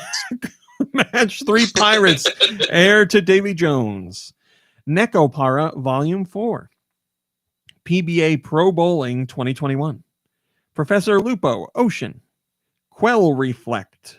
Round Out by Paugi. The Suicide Guy Collection, which stresses that it is not about suicide. I don't know why they named it that. Super Sports Blast. The Hong Kong Massacre. The Last Dead End. And Void Source. There are your releases this week. First comment comes from Ben Tetris, and he says, Bit Trip hype. Don't sleep on the non-runner games, too. The whole series is spectacular and together become even more than the sum of each part. I couldn't agree with a comment more. All the Bit Trip games are great, and they do tie into one another, and not just Runner is worth your time. All of them are worth your time. Why are you looking at me like that? What's wrong? Because you look so cute in that hat. Thank you so much. Nikki Hill, you might be wondering where the European releases are this week. No, I'm not. I have them up, ready to go. How do you have them? I don't know, because I have them up. I looked it up. Downloads for the week of 12/3/20. Is that wrong? Nikki Hill, there were no European releases this week as far as a press release goes. 12/3 was like 2 weeks ago. Yeah, Nintendo of Europe this week was just like, nope, not putting out a press release. So what's out is out. Looks familiar. Yeah, they look familiar because they're from weeks ago. Yeah. Well, glad to be here. Yeah, Nintendo Europe just didn't put out a press release this week. I'm so sorry. They figured out a way to just shut me up. That's yeah. They're like, we're sick of this guy talking. We gotta hold back the press release this week. Is that what I sound like? Is that what I sound like? If you want, I can do the American releases again, the North American releases. No, that's okay. Thank you. Next week, if there's no European releases, I'll make sure you can do the North American ones. And then finally, I don't know what I was thinking. I made this a top story because I find it so shocking. We have the Japanese software sales, the weekly software sales. So this is the 14th to the 20th. We saw the top 10, and the top 10 was dominated by Switch. There was not one game in the top 10 in Japan that wasn't a Switch title. And we've seen that happen a couple times. Usually the Switch has 8 or 9 games in the top 10, but this week was a full top 10.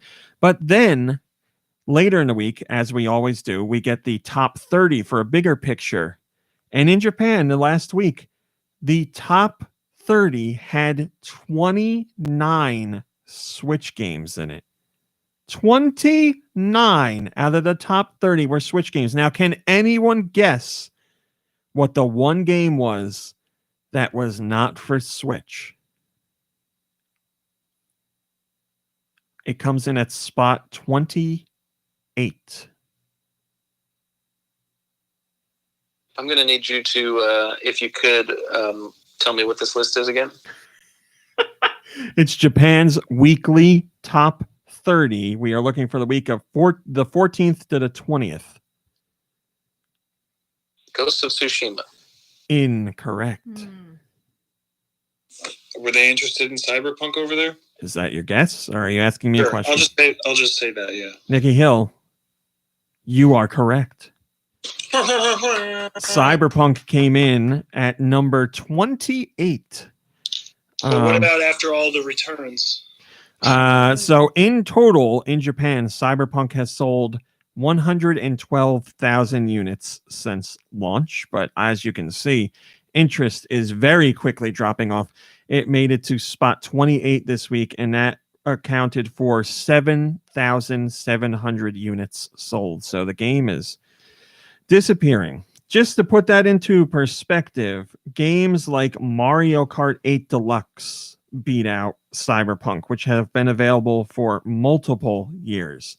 Mario Odyssey, Breath of the Wild, Mario Kart Live, which is more recent, Super Mario Maker 2, all of them were above Cyberpunk. And the number one game, Momotaro Densetsu, which is that board game about like trains or something. It is number one. Don't pretend like you're not into that. They sold another 209,000 units of that game just in the past week, making for sales that are at 964,000 in total. So Japan is not too interested in Cyberpunk. They are much more interested in trains and board games. Also, number two was Animal Crossing New Horizons. It did another 100,000 units sold this week, making its total 6.2 million units, and that's just physical. And again, that's just Japan. So there you go. Oh, yeah, I skipped this. I skipped this on purpose. I said I would talk about it, and I'm going to talk about it. Everybody that has a Switch and has, I guess, a My Nintendo account or whatever, should have gotten their 2020 Switch year in review. And I got my Switch year in review where it tells you a whole bunch of stats about what you've played and all that jazz.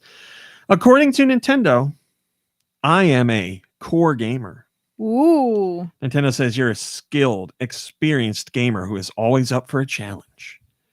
Mom Brain.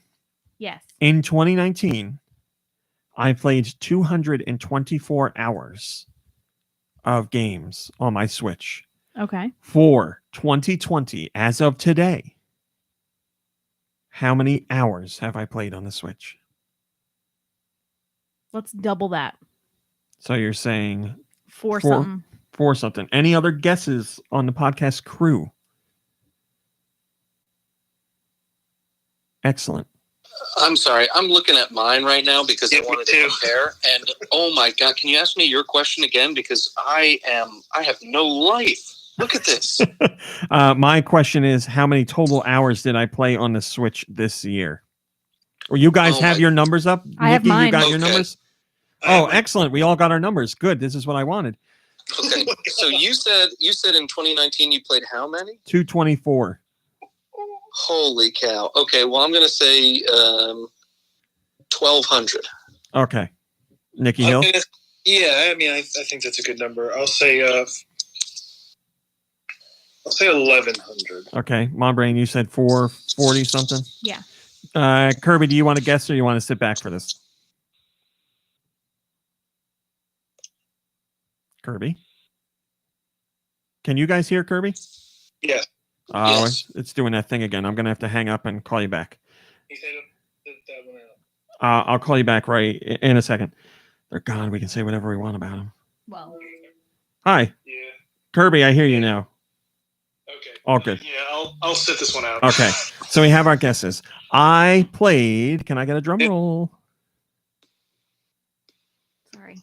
Oh, okay. Don't have my glasses on. I played a total of 666 hours. No. Price is Right rules. I win, right? That is correct. Yeah. Oh no. Wait a minute. 666 hours? Yeah. How did you play so much less than me? What am I doing? Everything and like, wow. I'll tell you what you're doing, you two. It's because it sounds like you're higher than me. Nikki Hill, you're doing solitaire, and Don't tell me. No, you don't tell me my numbers. I'll tell you my numbers. you're doing Moncala. All right. Well, let's go. Are you prepared to share your number? Yeah, I'm prepared. All right, we're gonna guess. Oh. Well, now that I'm looking at my 3 most played games, I can see why I'm so high. Well, what kind of player were you this year? Yeah. Thank you very much for asking. I'm a core player. Oh. Nice. So I'm a skilled, experienced gamer who's always up for a challenge. I'm just gonna go 1,000 even. All right. Nikki Hill? Mound? Nick Mounds? I don't know. I don't know if you expected Romy to come in higher or lower. Yeah, I don't know either. I'm going to say 1,300. Okay. That sounds okay. Mombrin? Okay. 1,800. Okay. So I really made you guys think I was the biggest loser by prefacing that. So sorry about that. I also want to say this, just because you have a large amount of hours played, you are not a loser, because I'm sure there's people listening who have more than whatever your number is. Oh, thanks. I thought you were trying to make me feel better, but you're just trying to make listeners feel better. Well, I don't think anybody needs to be. I don't think anybody needs to feel better. Like that's a whole different discussion. But anyway, we all spend a lot of time in our homes not doing anything. yeah. Listen, guys. Everybody's doing their thing. Everybody's doing whatever. It doesn't matter how many hours you played. You're all productive members of society and good people. It's fine. The other thing is that we all have different ways of enjoying our time that we aren't doing other things. So I don't think there's any shame in pouring in a bunch of hours. There's no shame. My numbers. There's no shame. Anyway, I love you all. Thank you so much. I really, it's just such a joy to be 10,000 hours. Go ahead. I'm sorry. Yeah, I played 828 hours. Oh, that's not. Yeah, that's. I thought you were thinking, or you were making it sound like you were going to be like 2,000 or something. Well, if you compare it, I spent 132 hours last year. So literally, 800% over last year. Yeah, and my top 3 games were Friday the 13th, The Witcher 3, and Fortnite. So The Witcher 3 is how I got up there, I think. People in chat are sharing their numbers. We got a 1276 in there. Alawolf says he did 1,000+ hours just on Animal Crossing. Yeah, you guys you're in good company here. All right. I'm in the chat now. Sorry guys, I should have been. I'll tell you my last year.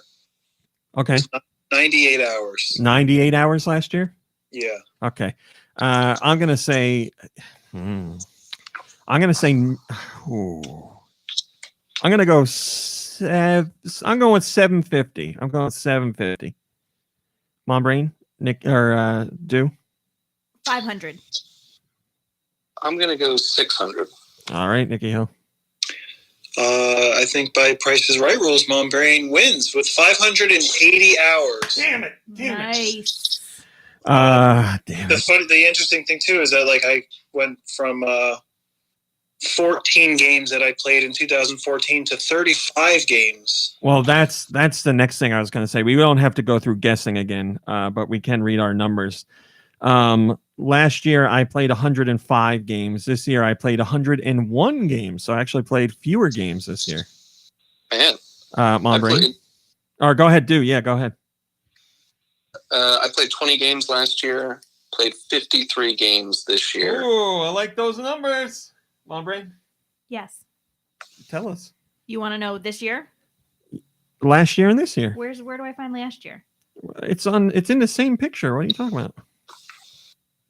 Just gotta scroll down. Just scroll down. Oh.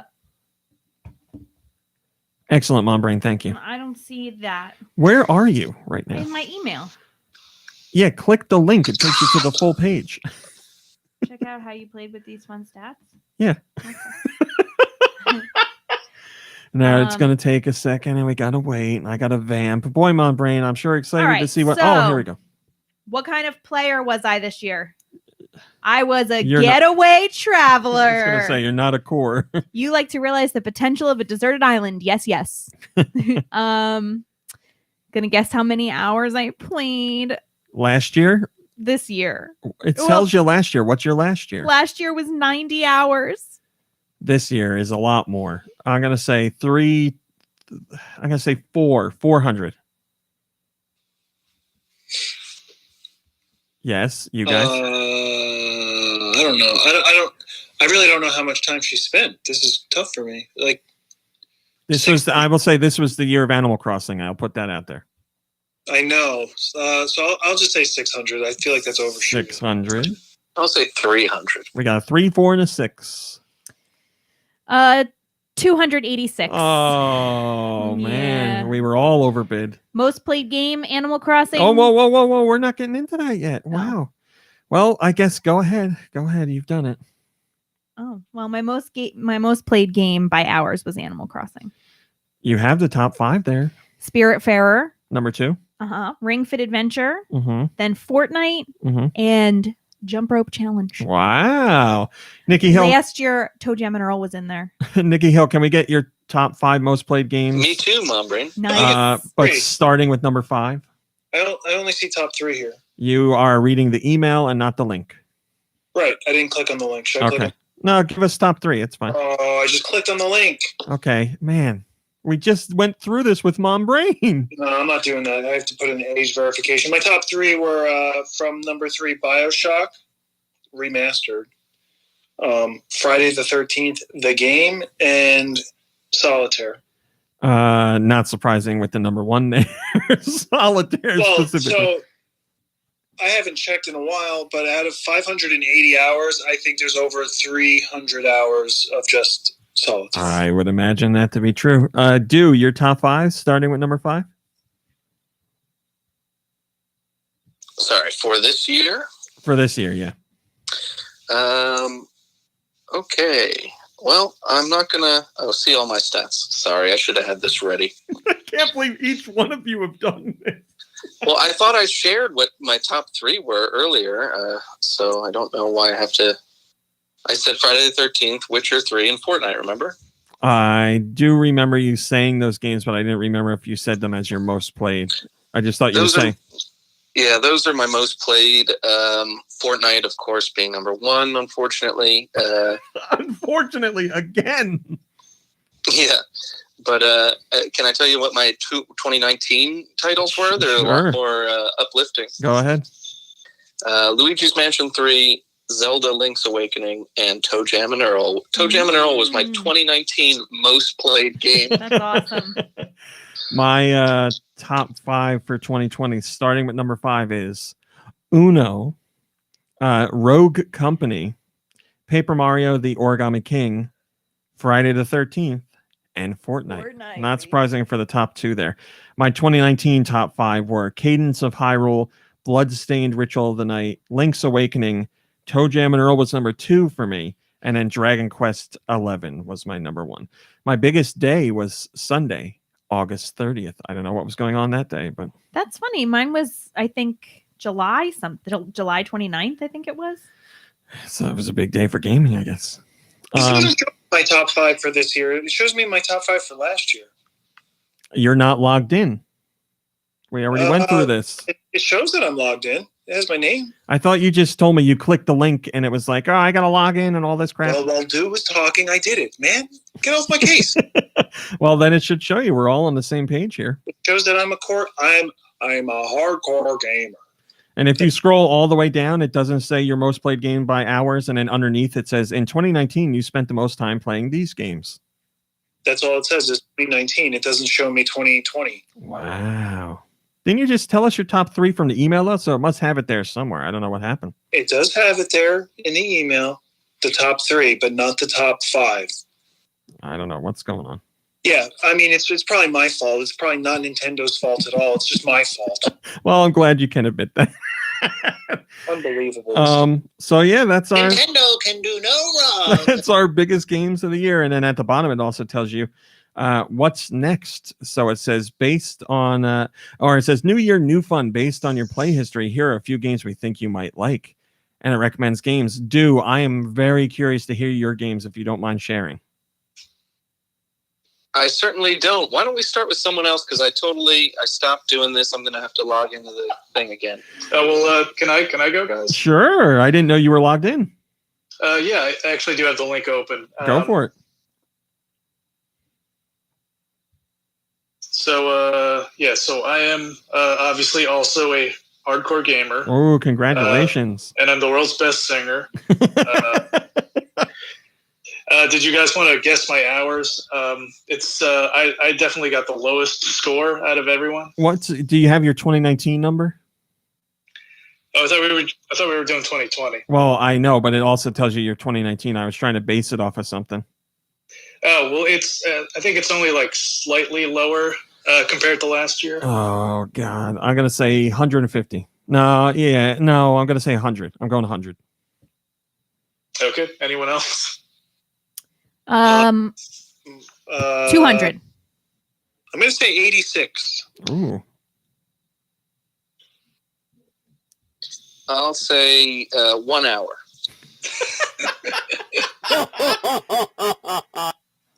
Okay. I'm sorry, Mom Brain, what did you say? I said 200. Oh, okay. I have spoken. Well, let's see. Price is Right rules. I guess. Yeah. Do was closest without going over. It was only 56 hours. That son of a bitch. 1 hour bid. Yeah, I really didn't play a lot of Switch this year or last year. I guess last year was like let's see. I think it said like 70 some hours. Even recently, you got your new phone, and you've been playing more phone games than Switch or like the console games, right? Yeah, I've mostly been playing like PS4 and stuff on my phone. Do you want me to just give you my top 5? Yeah, give me the top 5. Sure. My top 5 games were Hold Down. Ooh. Super Mario Odyssey. Ruiner, which I just bought a few weeks ago. Doom, that's original Doom from 1993. And Celeste, a game that I gave up on like months ago. So wait, Hold Down is your number 1. I guess so, yeah. That is great. Hold Down's a good game, though. It is, and like, I've already beaten it. I don't know why I'm still playing. Because it's just like wasting time in like endless mode, I guess. It's addictive, yeah. Or as Vitamin G was calling it, crevasse. Oh, that's right. That game. Crevasse, yeah. Now I know what game you're talking about. Yes, crevasse. Look at that crevasse. All right, do you have that answer for me now? I do. I was able to log in, and I can give you all the answers that I shirked. Let's hear what is recommended to you to play on Switch. Oh, this is embarrassing, because I would never play any of these.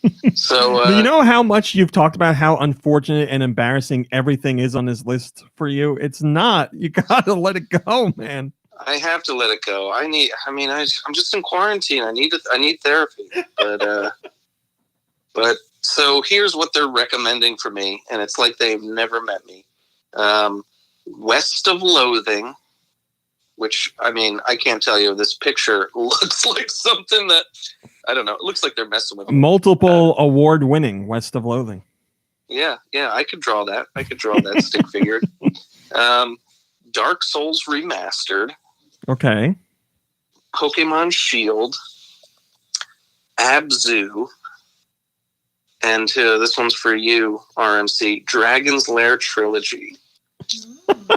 Why? I wonder why it's giving you Dragon's Lair. Well, let's go back. I'll give you my top 5 because I only gave you my top 3. Yeah. So the 4th and 5th place games were Clubhouse Games and Final Fantasy VII. Man. Oh, I know why it says Dragon's Lair. Why? Because he likes those like story-driven walking simulators and stuff, right? That makes sense. I can see that argument, yeah. But how would it know? Because I didn't play any of those on the Switch. How do you know you didn't play any of them? You're just saying you remember not playing any of them? Yeah, I don't have any on the Switch. Everything, I played them all on PlayStation, like all the story-driven ones. Trying to think if maybe it's you know what it's probably doing? It's probably thinking of like, you have one of the BioShocks, don't you? I do, yeah. And do you have, you don't have any Borderlands though, right? No Borderlands. It's probably thinking of like compilations because BioShock was part of a compilation. Nikki Hill, what are your recommended games? You can't see those? That I can see. What's recommended? Broforce. Oh, do would recommend that to you. Well, and I've already played it. So it's right. Trover Saves the Universe. Okay, so thinks you're a Rick and Morty fan, which is correct. Thumper, a music game. Oh, is it? It looks like a beetle monster. Yeah, I can't think of why it would give you that one. Grim Fandango Remastered. That fits in, and I also have that recommended. I don't know if I'll play it. I've seen it. I think you've recommended it, or it's been recommended over the years. But the other one is called Everything. Never heard of it. Yes, that fits in. That's a good recommendation for you. I get that. And it's the idea of everything is a little overwhelming. Well, that's why it's saying play everything, because it has everything. Get over it. That's it. What's the smile for, Mom Brain? My recommendation. Oh, let's hear that. Leighton's Mystery Journey. Mm-hmm. Katamari Damacy Reroll. The Red Strings Club. Oh, yes, I've heard about that. Is that a visual novel? I don't think it's that, but it's more of a story-based game. After Party. Oh, Dew played that. Yeah, that's a good recommendation for you. Dew didn't really care for it, but I don't think he thought it was bad. Okay. Maybe there's a Toe Jam and Earl element to it? No? Because we both... No, it fits in with... the one you were saying. Spiritfarer, yes. And Odyssey. Oh, all right. My recommendations are Monster Boy and the Cursed Kingdom, which I've already played, but I guess I played that on PS4. Grim Fandango Remastered, which I played the original Grim Fandango. Missplosion Man, which I played originally on another platform. Shantae and the Pirate's Curse, which I played originally on another platform. And Pato Box, which is a game that is like Punch-Out, so that fits in with me. So all these make sense for me. Kirby, do you have your recommendations? Oh, yeah, just a sec. For Kirby, they're saying, just play something on Switch. Just pick me up Please and play more Switch, for the love of God. So, yeah, my recommendations are Rogue Legacy, which I actually have played. There you go. I played it on PC, I think. A game called Slain Back from Hell. Oh, yeah. Okay. Yeah, that one I haven't heard of. That makes sense. Where'd you play... Oh God, I can't remember the name of it. It's the real religious one with the guy with the cone head. Oh, the Blasphemous game? Yeah. Is it the same company? No, but it's very similar to that game. Okay. Also, there's a Code of Princess EX. Oh, a little bit of the anime, the weeaboo stuff, Kirby. Yeah, the weeaboo crap. Yeah, I'm guessing that's like a remastered version or something. Okay, also Mark of the Ninja Remastered, which is, I know that's a stealth game, so again, also like Blasphemous, same style game. Oh, okay. Oh yeah, and Xenoblade Chronicles 2. Oh. So, yeah, only one of those 5 games I've actually played. Well, now you got recommendations to check out. There you go. I like this kind of year-end stuff. I think that's really interesting. I'd love to get some more insight into how they decide what games are recommended to people. Like, there's a few in there for Dew that are a bit iffy. I can't figure out the Dragon Slayer thing at all. But yeah, don't get me started on my my end of the year stats from Spotify. Now that's embarrassing.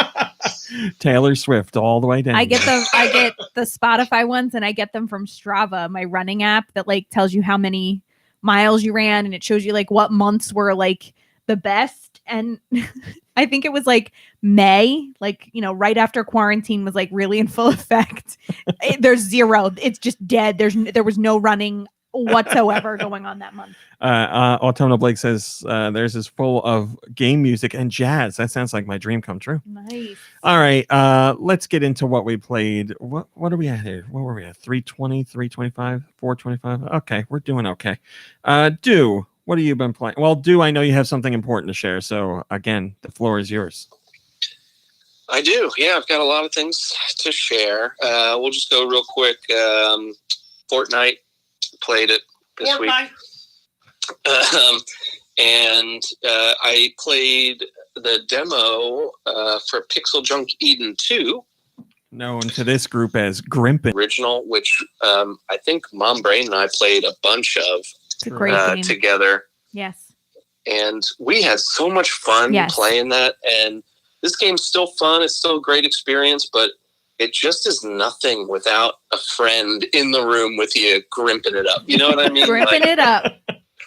It's a great game. I'm thinking of pulling the trigger and just downloading the full version because I've played the first level 4 times now, and I got really close to beating it on the 4th time. I couldn't beat it. Like, I was having trouble, but I like the challenge, and I just like the whole atmosphere of the game is just like there's just a nice relaxing. As the kids say nowadays, it's a vibe or it's a mood.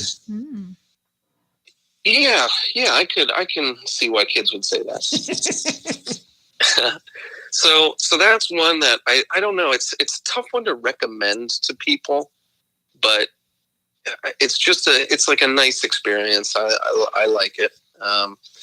So I really don't know what to say. I'll keep you guys informed as to whether or not I go further with it.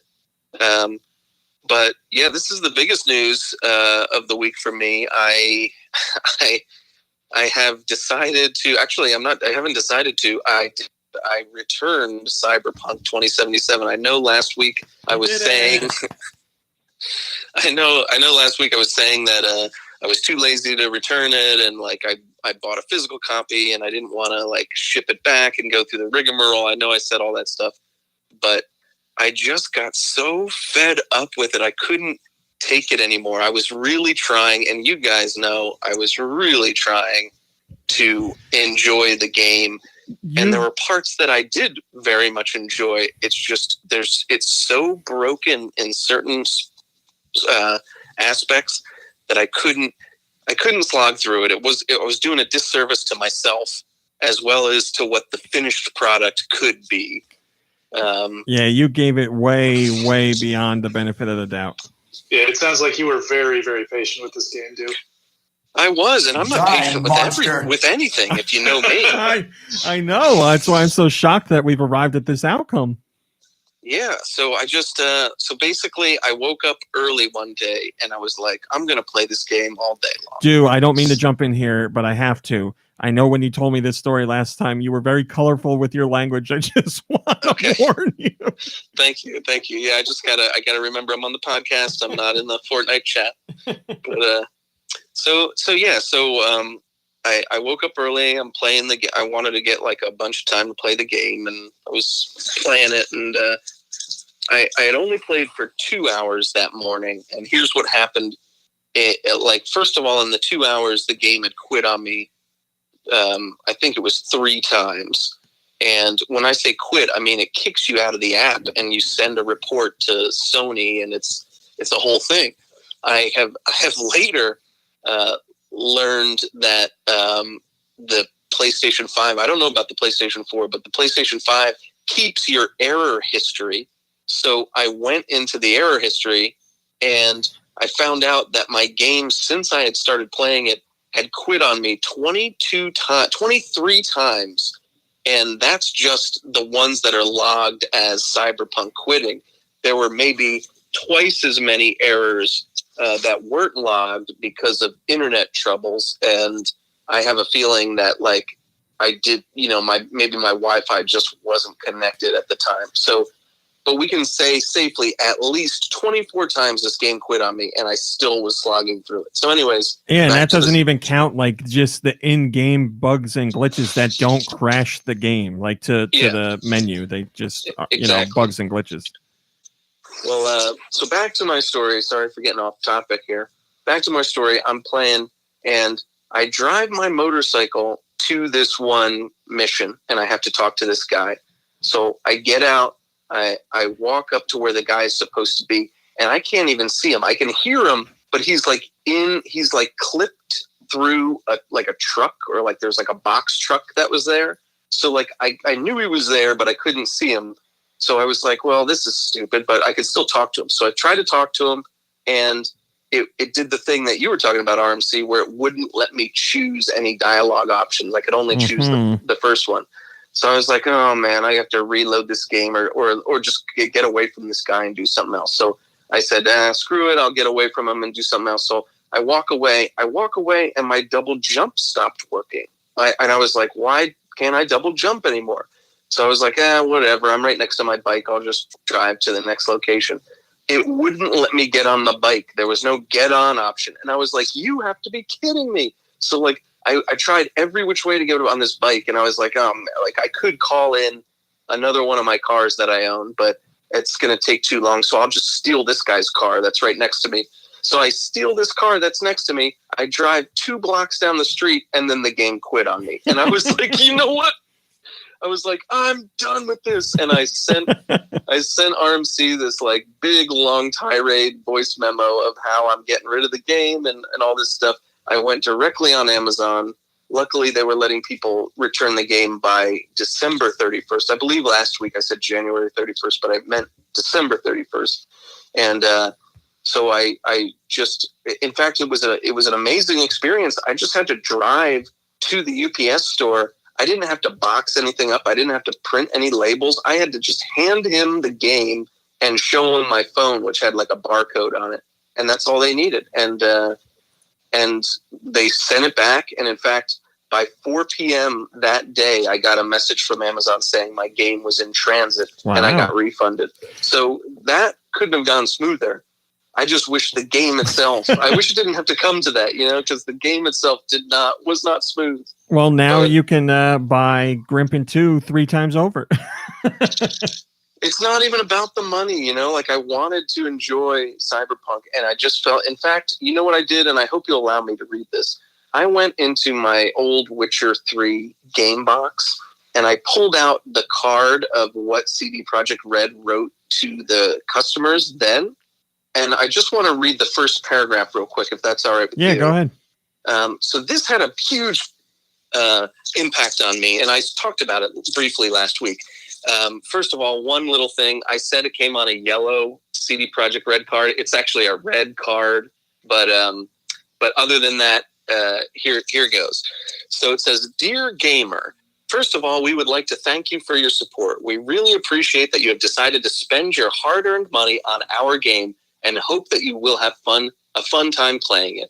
Over 200 of us have spent the last 3 years working on The Witcher 3 Wild Hunt, and it's with great pleasure and humility that we present our game to you." And then it goes on a little bit more to talk about some other things that are nice. But first of all, I thought it was appropriate to talk about it because you said, I believe you looked it up last week, and you said that there's over 1,100 employees now. Yeah, that's what I was thinking after you just read that. Yeah, so 200 here, but like the way they talk about it, there's so much love just in that little paragraph, and it made me feel it made an impact on me back then, and now all we're getting is like lines, lies. They clearly don't care about their gamers anymore. They've gotten too big for their britches. I don't know what it is, but it's a shame that because that those 200. Developers or designers, that most of them are probably still on the team and they probably, are a little disheartened with what their job has become now. I don't know, but it just, I don't know. It had a huge impact on me well, clearly it had a huge impact because it was enough to push you through like 50 plus hours of game breaking bugs and glitches and issues. 50 plus hours I dropped into it, and I wanted to keep going. I would have if I didn't just have that experience all at once, and thank goodness I did, because I needed something to get me to send it back. They need to be taught. I don't want to say taught a lesson, but like I think that some of these things can stop if enough people vote with their wallets, but we're not doing that. Yeah, they need to be shown that this is not acceptable and people aren't going to stand for that kind of stuff. Autumnal Blake in the chat says, note that the generally acceptable crash error frequency in software quality assurance is 1 per year of use. So you've gotten 22 plus years of crashes in your experience over 50 plus hours. Also, I just want to say that Hello, Burn and Cheese. Sorry, Nikki. The 800 or 900 new employees there are all upper management suits. Yeah, right. Well, I'm sorry you had such a sour experience with it, but you've voted with your wallet, like you said. You put the money out there, and you were disappointed with what you got. And for you, who were giving it such a benefit of the doubt to hit your breaking point and return it, that speaks volumes. So you're not the only one feeling like that. Yeah, I appreciate you saying that because I do. It's very unlike me to do what I just described, and I understand. It kind of feels bad, but it feels good. It feels bad because you don't want this situation, and obviously you didn't expect it, and you were hoping things would work out. But it feels good because you're like, yeah, I'm going to stand up. I shouldn't be treated like this. My money and time should be more valued than what I'm getting here. Do you think maybe it was your game disc? Maybe if you bought a new copy? Just buy more copies. That's it. Yeah, I don't know, or maybe I should just do what CD Projekt Red suggested and not load games. I mean, unbelievable. And that just they said wait, that. just wait until they fix it. Just wait.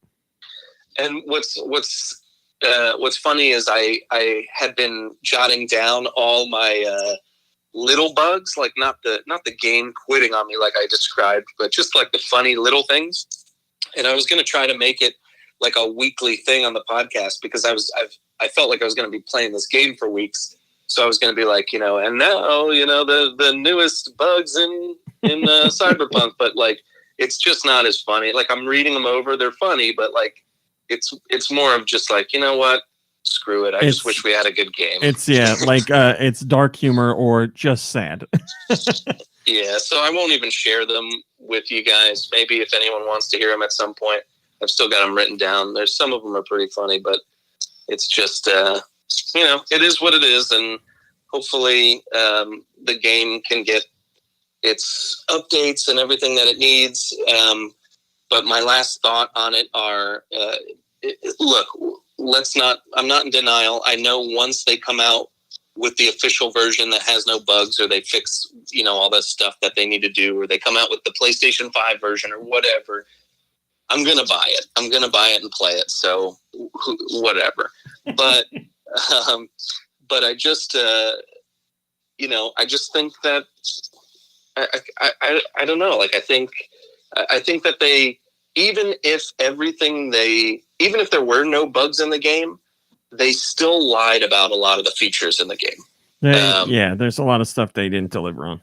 There's a bunch of stuff that even if the game didn't crash and had no bugs, they lied about. Like, and I've written down a list of that stuff too, but like, I don't know why they did that. People were going to buy it anyway. They're a reputable company. They made their bones with their other games, and they were in control. Why did they do this? It's just baffling. I just think, well, like Nikki Hill was joking about with the upper management, I just think there was such a big disconnect between upper management and developers and the time that was needed and feature creep. Like I've said, they just planned out too much stuff and didn't have time to do it. And they tried to implement too much with the manpower that they had and the time that was available, and none of it got to where they needed it to be. And that caused issues with the base game. And that's how we got to where we are now.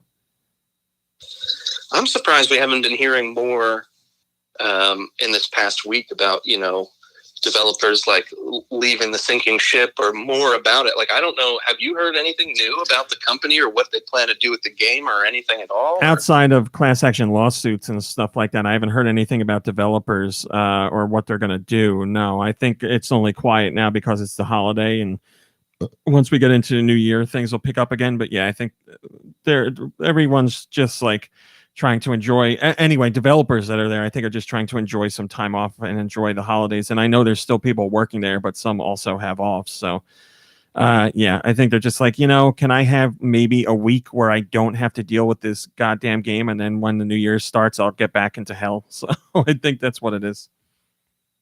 Well, I appreciate you listening to me talk about it incessantly. It's just something that, I don't know. It means a lot to me. It's something that I had never done before. I never thought I would ever do something like this, and it just was necessary, And I mean, even if I don't know, I keep talking in circles about it. Even if they had no bugs, they lied about the romances. They lied about how the cop system was going to work. They lied about like the things you can do and how interactive the world is.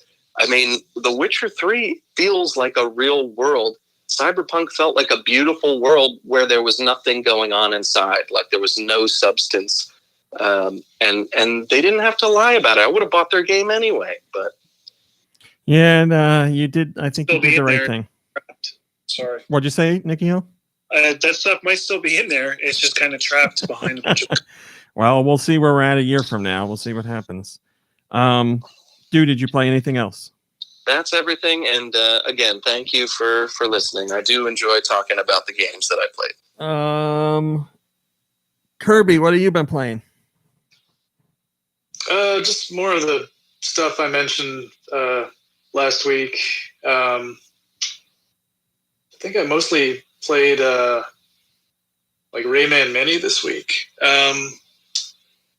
And yeah, that's still fun. I tried. Oh yeah, I was trying to what happened? No, I just like you saying, it's still fun. It is still fun. I mean, well, I say that because it's starting to get pretty tough. I was trying to do some of the music based challenges, and those are, I don't know. It seems like, I mean, they're I'm having a real tough time with them because for some reason I want to say it's because it almost seems like because like in those the music that's playing, it's supposed to sync up with with your actions. It's supposed to like when you hit jump or attack or anything like that, it almost feels like it's a little out of sync, and I don't know if that's because I'm playing on a phone, like tapping a screen. Yeah, if you have like a music based approach to a game and it's not syncing up with the music correctly, then it completely ruins the experience. Yeah, I can understand why you're having trouble. Yeah, I don't know, maybe because I don't know, our like phone games, like specifically,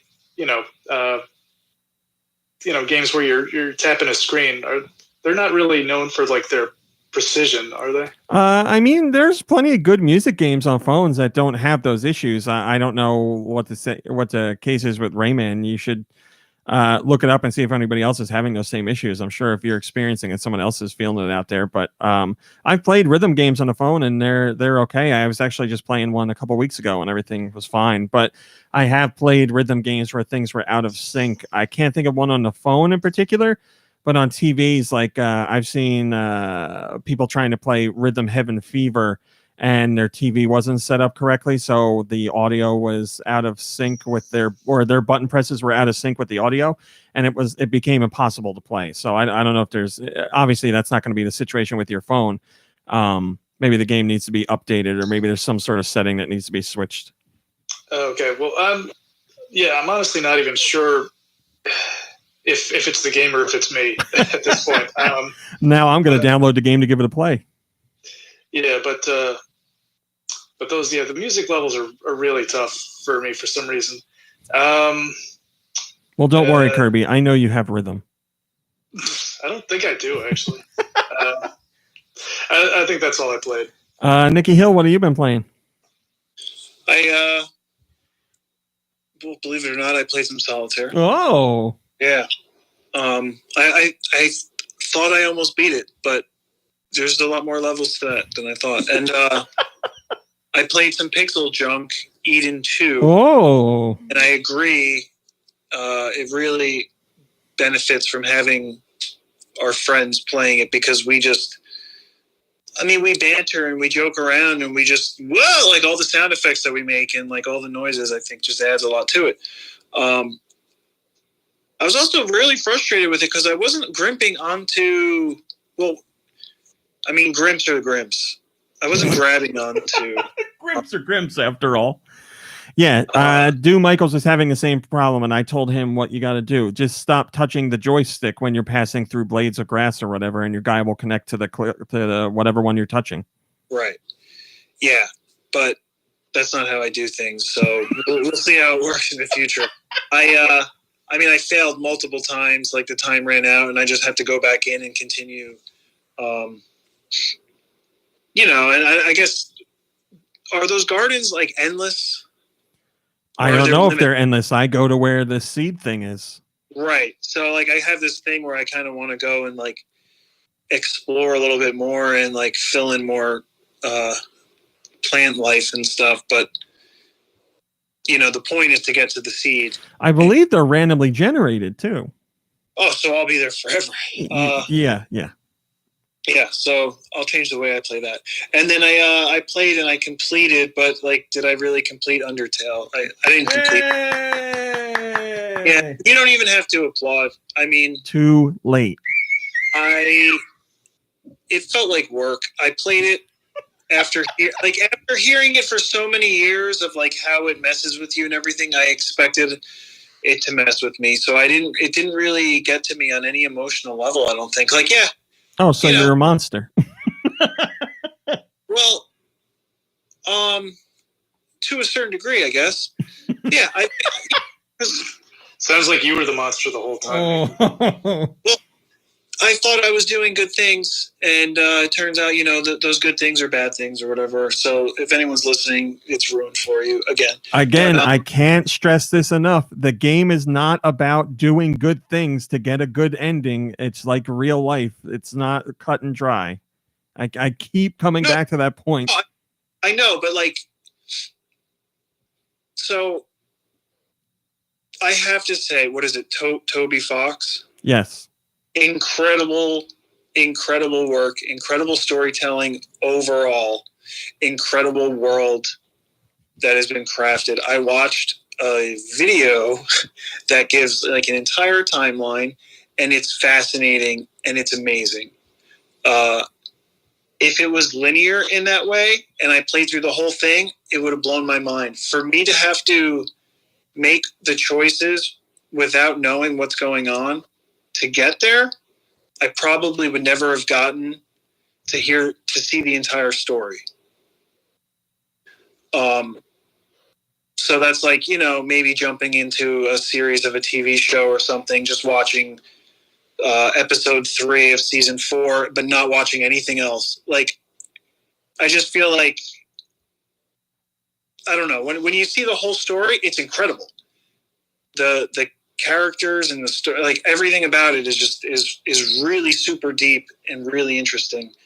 But me, I chose to treat people properly, or what I thought was properly at the time, or whatever. I don't know.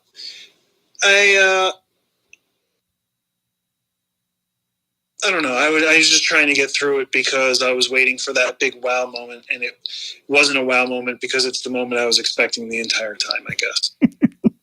Man, you guys are amazing in that you're having such a, I don't know, you're having a strong reaction to it, but in a complete opposite way. Yeah, because the way that we were introduced to it, I think. So here's the thing. I knew nothing about Ori and the Blind Forest. Mm-hmm. When I played through that the first time, I remember I was playing it at your house, and 3/4 of the way through the game, I stopped. I didn't turn the game off. I just put the controller down and sat there, staring at the floor.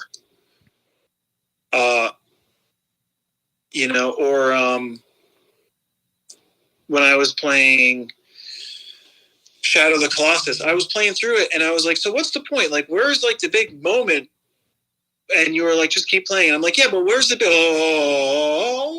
and that shocked me. This one, I just feel like I've been smacked in the face with this concept a lot because of people talking about it and everything. And I was just playing it, waiting for that moment to happen, or for the big aha moment. But I knew the big aha moment was happening. I don't know. I went into it expecting too much. And because I was expecting too much, I wasn't experiencing enough of it, if that makes sense. Yeah, it's just the crazy thing is you went and watched a video about the game afterwards, and you're like, wow, this is really impressive, but you played part of the game and you didn't think it was impressive. Because all the other storylines that could play out over multiple playthroughs, I guess, and changing the way you play it, I guess, is incredible. Or the fact that how things change if you play it multiple times, playing the same way over and over and over again, your character changes. All the depth in it is really it's just really cool. They no matter how many times, I don't want to talk about it too much. It's an old game, but if somebody wants to play it, go and experience it. I don't want to ruin it. So that's it. I'm not going to keep talking about it. I played it. I enjoyed it. I think so Toby Fox did not make it on his own? He did almost entirely the whole thing, yes. The sequel, no. Okay, because there's a lot of credits to it. That storytelling and the achievement that one person can accomplish on their own is amazing. The same thing with like Axiom Verge. The experience that's had in that just by one person's storytelling and hard work is incredible. And then you have other games where there's thousands of employees making it, and the game doesn't work for whatever reason. Like, it's impressive. I think it's an incredible achievement. And if I was wearing a hat right now, I would tip it in their general direction. Hey, I was ready. Yeah, I believe the help that he got in the game was for like certain animations on certain characters and artwork for certain characters, but he did much of the sprite and animation himself, the story design, the character interactions, all that stuff. Yeah, music. He did all the music. The depth, watching the video later, the depth to the story, which is something that I don't think I could have played that game 100 times. I never would have gotten that depth. It's actually really impressive. So I think what we've learned through our discussions of Undertale over the last few weeks is that games that offer real choice and change are maybe not the cup of tea for you guys. Just that one. No, I think the lesson here is, spoiler alert. Here, you know. Well, I mean, nobody ever said what happens. That it was just talked about that things matter. Yeah, but to the depth that things matter is a way. Like I didn't know the actual story that took place, but from hearing everything, I had a really good, strong understanding that my quote unquote good choices were bad choices. Yeah, but that's what I'm saying. Like you watched that video afterwards and you saw how much you didn't know. And you said you probably would have never figured out by playing. So I don't know. I don't know what conclusion to draw from that. Well, because it's not just good and bad choice. It's not just the choices that are made. Yes. It's not just the choices that are made. It's the items that you hold. Yep. It's the way that you approach things. Yeah. There's a lot of different layers. And I've never been good with like Castlevania for the same reason. Like you go into a room wearing a certain piece of like a certain artifact or carrying a certain artifact, and that's going to unlock something in the game or continue farther in the story. I've never been able to do that. All right, Nikki Hill, I'm going to give you a challenge. Great. Tell me another game to play. And then we'll move. Is this you're done as far as what you played? I'll finish. Okay. Here's a challenge for you, and this is all I'm going to say. You are the only one I think who would do it, which is why I'm offering you the challenge. Play Undertale again. It won't take long. No. Play a game. It's a game. It's on Steam. I believe you can download it individually as well outside of Steam. Doki Doki Literature Club. Play that. That's all I'm saying. Where am I going to play that? On your computer. You can play it on whatever you got. Nah. All right. Well, that's it. I tried. Mom Brain, what do you? What'd you say? How long is the game? I'll look up a rundown. And for you. don't give me that garbage about this guy all he worries about is game length, because the question was asked last week about Undertale too. I thought, this Grimbles guy knows what I'm all about. It's 6 hours according to Google. I say it's a little bit less than that. Well, Undertale was 6 hours according to Google, and it took me like 8. Well, the genres here are extremely different. Mom Brain, what did you play? Fortnite. How'd it go? It was great. It was really, oh God, no, Malakalo. Oh, it was really great. The gang was very welcoming. I don't normally play, and I hadn't played in a long time. So, I was kind of just enjoying everyone's company and tagging along. I had a really, really good time. I enjoyed myself. I have not a bad thing to say. It felt like a really nice way to spend an evening, and I would be happy to do it again sometime soon. We were happy to have you. It was nice to have you out there in the field as Captain Marvel too. Yeah, you didn't want to be. We won a bunch of games with you too. That's right, and you didn't want to be a default, which is why you went for Captain Marvel. I got scared. I was like, I can't be a default playing with the guys. But that's it, right? Yeah. I'm sorry. What'd you play, Rummy? Oh, thanks, Mulbrain. I don't think I played anything out of the ordinary. I don't remember playing. I played Fortnite, but I'm pretty sure that's it. Pringle. You played Pringle. I played Pringle. That's right. And I've been thinking about all the games this year that I didn't get to play that I want to because we're at the end of the year, and all the games I started but haven't finished. And I've written down a list, and I'm going to randomly pick one and go back into it. So that's my plan for this weekend at some point, either tonight or tomorrow. So I'm very excited to do that. And yeah, that's it. Can I just say one more thing? I'm sorry. Of course, Nikki Hill. It's this is a season. It's a holiday season, and I like to sometimes experience something that's a little seasonal. Back in the day when it was snowy, I played Silent Hill Shattered Memories, stuff like that. Okay.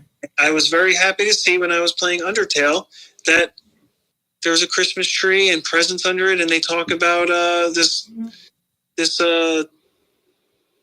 tradition that they created in Undertale or in Snowden or whatever, about giving gifts to each other and stuff like that or whatever. So I was like, oh, this is great.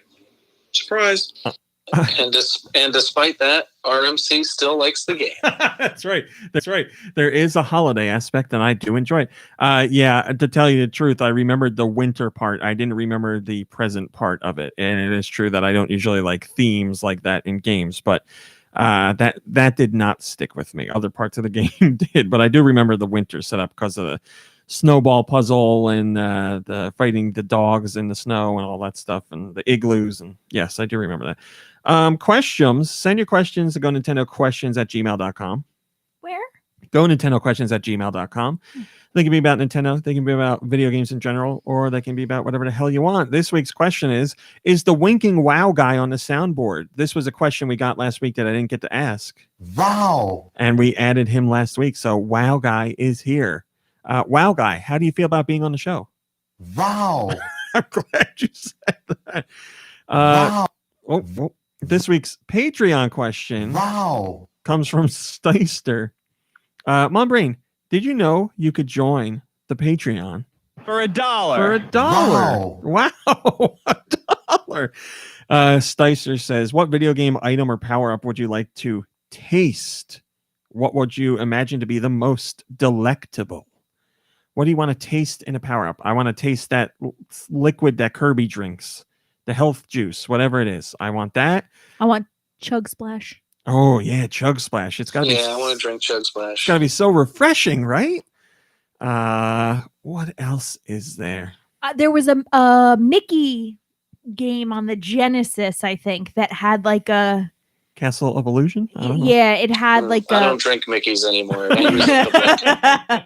Some kind of like pastry cake Jello level that I remember being oh, like, this is yes, I delicious remember looking. that. Yes, you're right. Yeah, but it got dirty mouse feet jumping around all over it. I'm trying to think of other things that stick out in my head right away as food from video games I want to eat. You want some of that Lon milk? No, I don't. Well, I guess I would try Lon milk. Yes. I love it. I love it. Your favorite thing to drink is milk, and you're not interested in Lon milk? I don't know what cows are like over there in the world of Hyrule. I don't know if they're different or not. I don't know what if they put maybe Lon milk's got a little bit of alcohol in it. I don't know. There's questions I got before I take a sip. I don't think it's going to be just regular milk, which is what makes me nervous. I don't want oat milk. I don't want grass milk. I don't want all that other milk. Just pure milk is what I want. I don't want none of that Lon. Well, it comes out of a cow. How can it be grass milk if it's from a cow? Well, they can add in other things after they milk the cow, Kirby. I don't know what they're doing over in Hyrule. That's what I'm saying. You drink it straight from the cow. This is so ridiculous. You're right. So, do you not, as Link RMC, do you not drink Lon milk? As Link, I do, because I'm not Link. Link is Link. I'm not Link, but I do know it. There's would I drink carbonated milk, says Autumnal Blake. He has talked about it before because we have a soda stream. So he's been like, what do you think would happen if we put milk in here? I'd have to try it. I'm down for trying that because that's not like an ingredient. It's just carbonation. That's vile. All right, let's do music. Send your music to gnpodcastmusic@gmail.com. gnpodcastmusic@gmail.com. If you add carbonation to milk, that's like an ice cream float or something. Like, that's dangerous. Why is it dangerous? Okay, drink a bunch of milk and then drink seltzer water. You're gonna throw up. I'm doing it. Like that carbonation, it's I'm on. bubbles up all foamy. I mean, I foam my milk up for lattes, There you go. and I don't vomit. There you go. What's that? You're adding air. Isn't it called an Italian soda or something? Where it's like milk with seltzer water Yes. and like flavoring. Yeah, that's gross. Yes. This one comes from Autumnal Blake.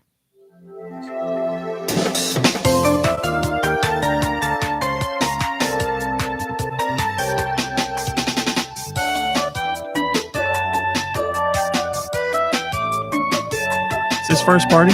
Yeah. What system? Wii. Hi.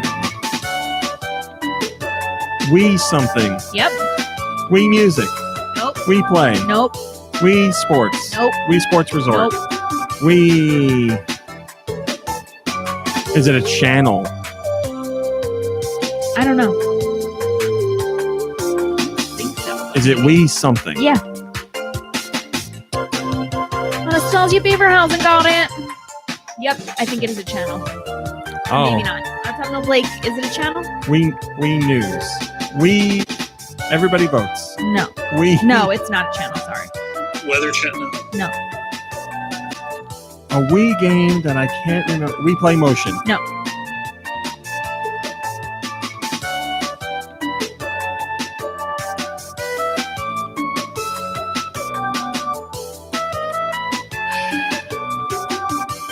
Wii Fit. Man, I really thought that was going to be it. Wii board game. Wii Nope. Party. Yeah, There Wii we go. Party. Couldn't remember the name of it. Oof, jeez. All right, so that was Wii Party from Autumnal Blake. This one comes from Blood Ocean 07. Oh, I feel like I know this. What system? GBA. Is this first party? It sure is. Yeah. Okay. Is it a Mario game? Yes. Is it a Mario and Luigi game? No. Okay. Is it a Mario pinball game? No. Is it a Mario sports game? No. Nope. Is it just Better, a did you catch that? Mario game? No. Mario Party. No. Mario on the GBA. Mario Golf. Oh, you said no sports. I mean, I guess it's Mario and Sonic. no. Mario.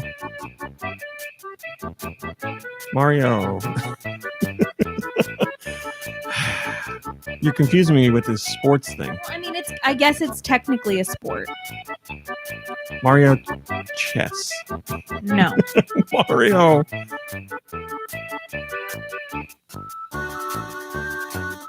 Burnin' Cheese has it.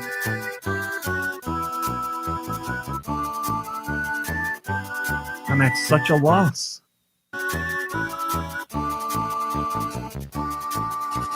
And it's familiar. Oh, no. It's not Mario and Donkey Kong because that's not like a sport. Nope. Mario Texas Hold'em. Nope. Mario Game & Watch. I don't know. Go ahead. Mario Mushroom Kingdom Hold'em. No. Mario Kart Super Circuit. How did I not guess Yeah. Mario Kart? Total bummer, you guys. Holy crap. So that was from Blood Ocean 07, and it was Mario Kart Super Circuit on the GBA. So that is One out of 2. Correct, 1 incorrect. 6 out of 9. This one's from Firecrackers.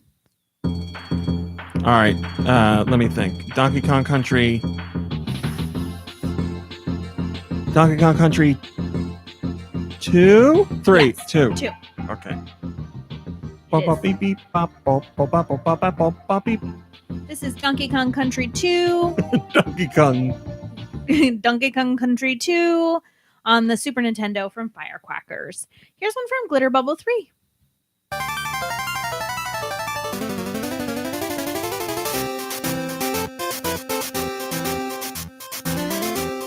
Is it licensed?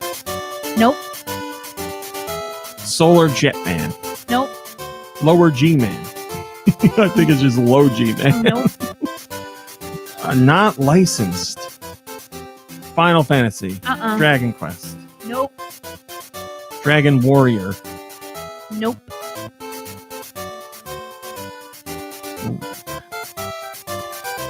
Rygar. It's No. not Rygar. I don't know. Go ahead. Wario Blast on the Game Boy. Oh my god. Blowing chunks. I would have never guessed that. Wow.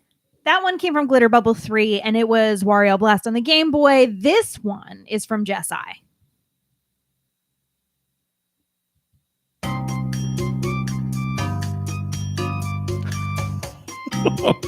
Is this the 64? It is.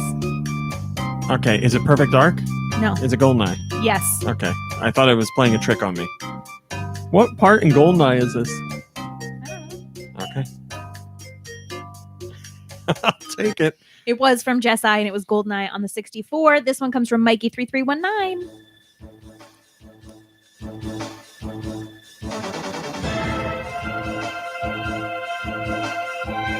I can't place what system this is. It's either Super Nintendo or 64. 64. Goddamn 64. Biggity Buck Bumble. No. Robotech. No. Jeff Force Gemini. No. Glover. No. Licensed? No. Winbeck. No. Do Michael's favorite game, Winbeck.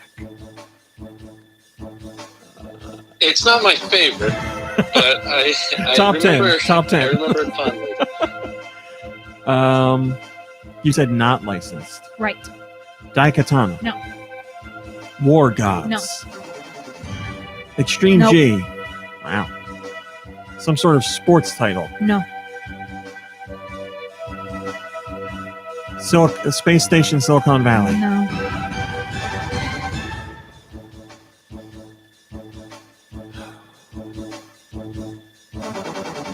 I don't know. Go ahead.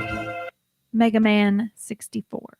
Oh, I haven't played that in so Yep, long. sure. Yep. That was from Mikey3319, and it was Mega Man 64. Well, to be fair, I played Mega Man Legends, which is the same game, but I played that on the PlayStation.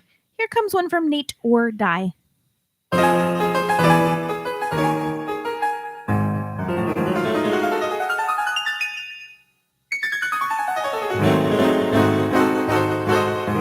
What system? DS.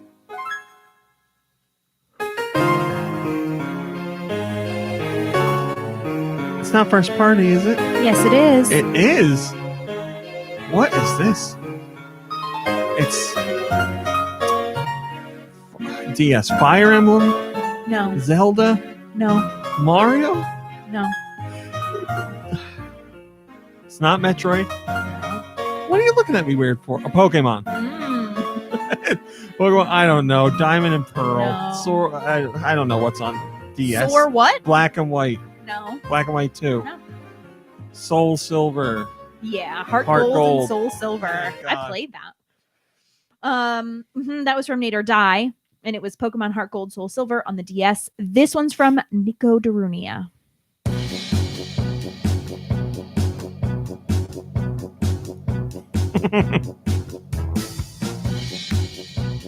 What system? 3DS.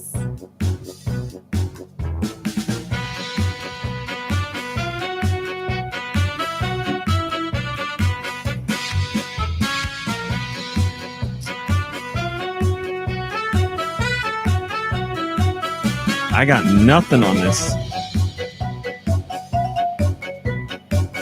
I'm gonna again say it doesn't sound first party. It's not. I got nothing at all.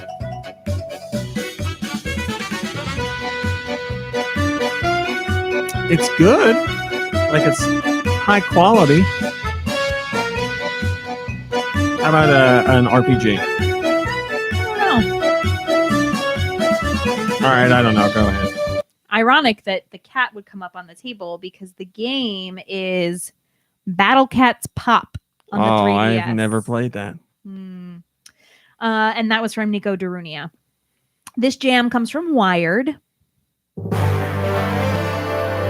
Oh, it's Zelda related.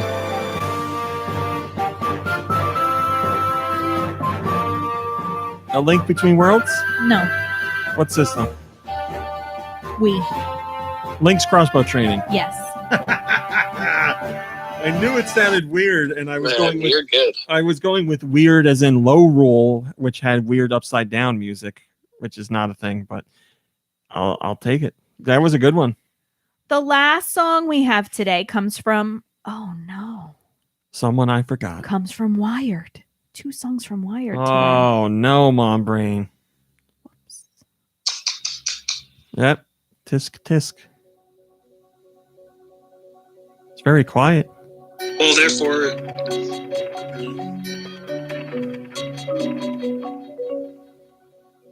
What is this?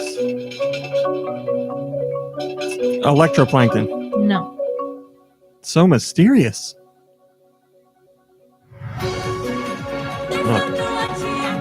Well, it was. What system is this? Switch.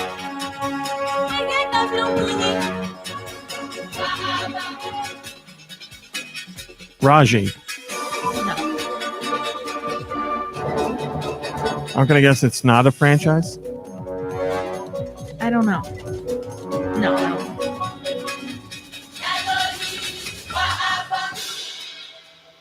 Autumnal Blake says, "This is my brain when I wake up." Oh, I bet come on.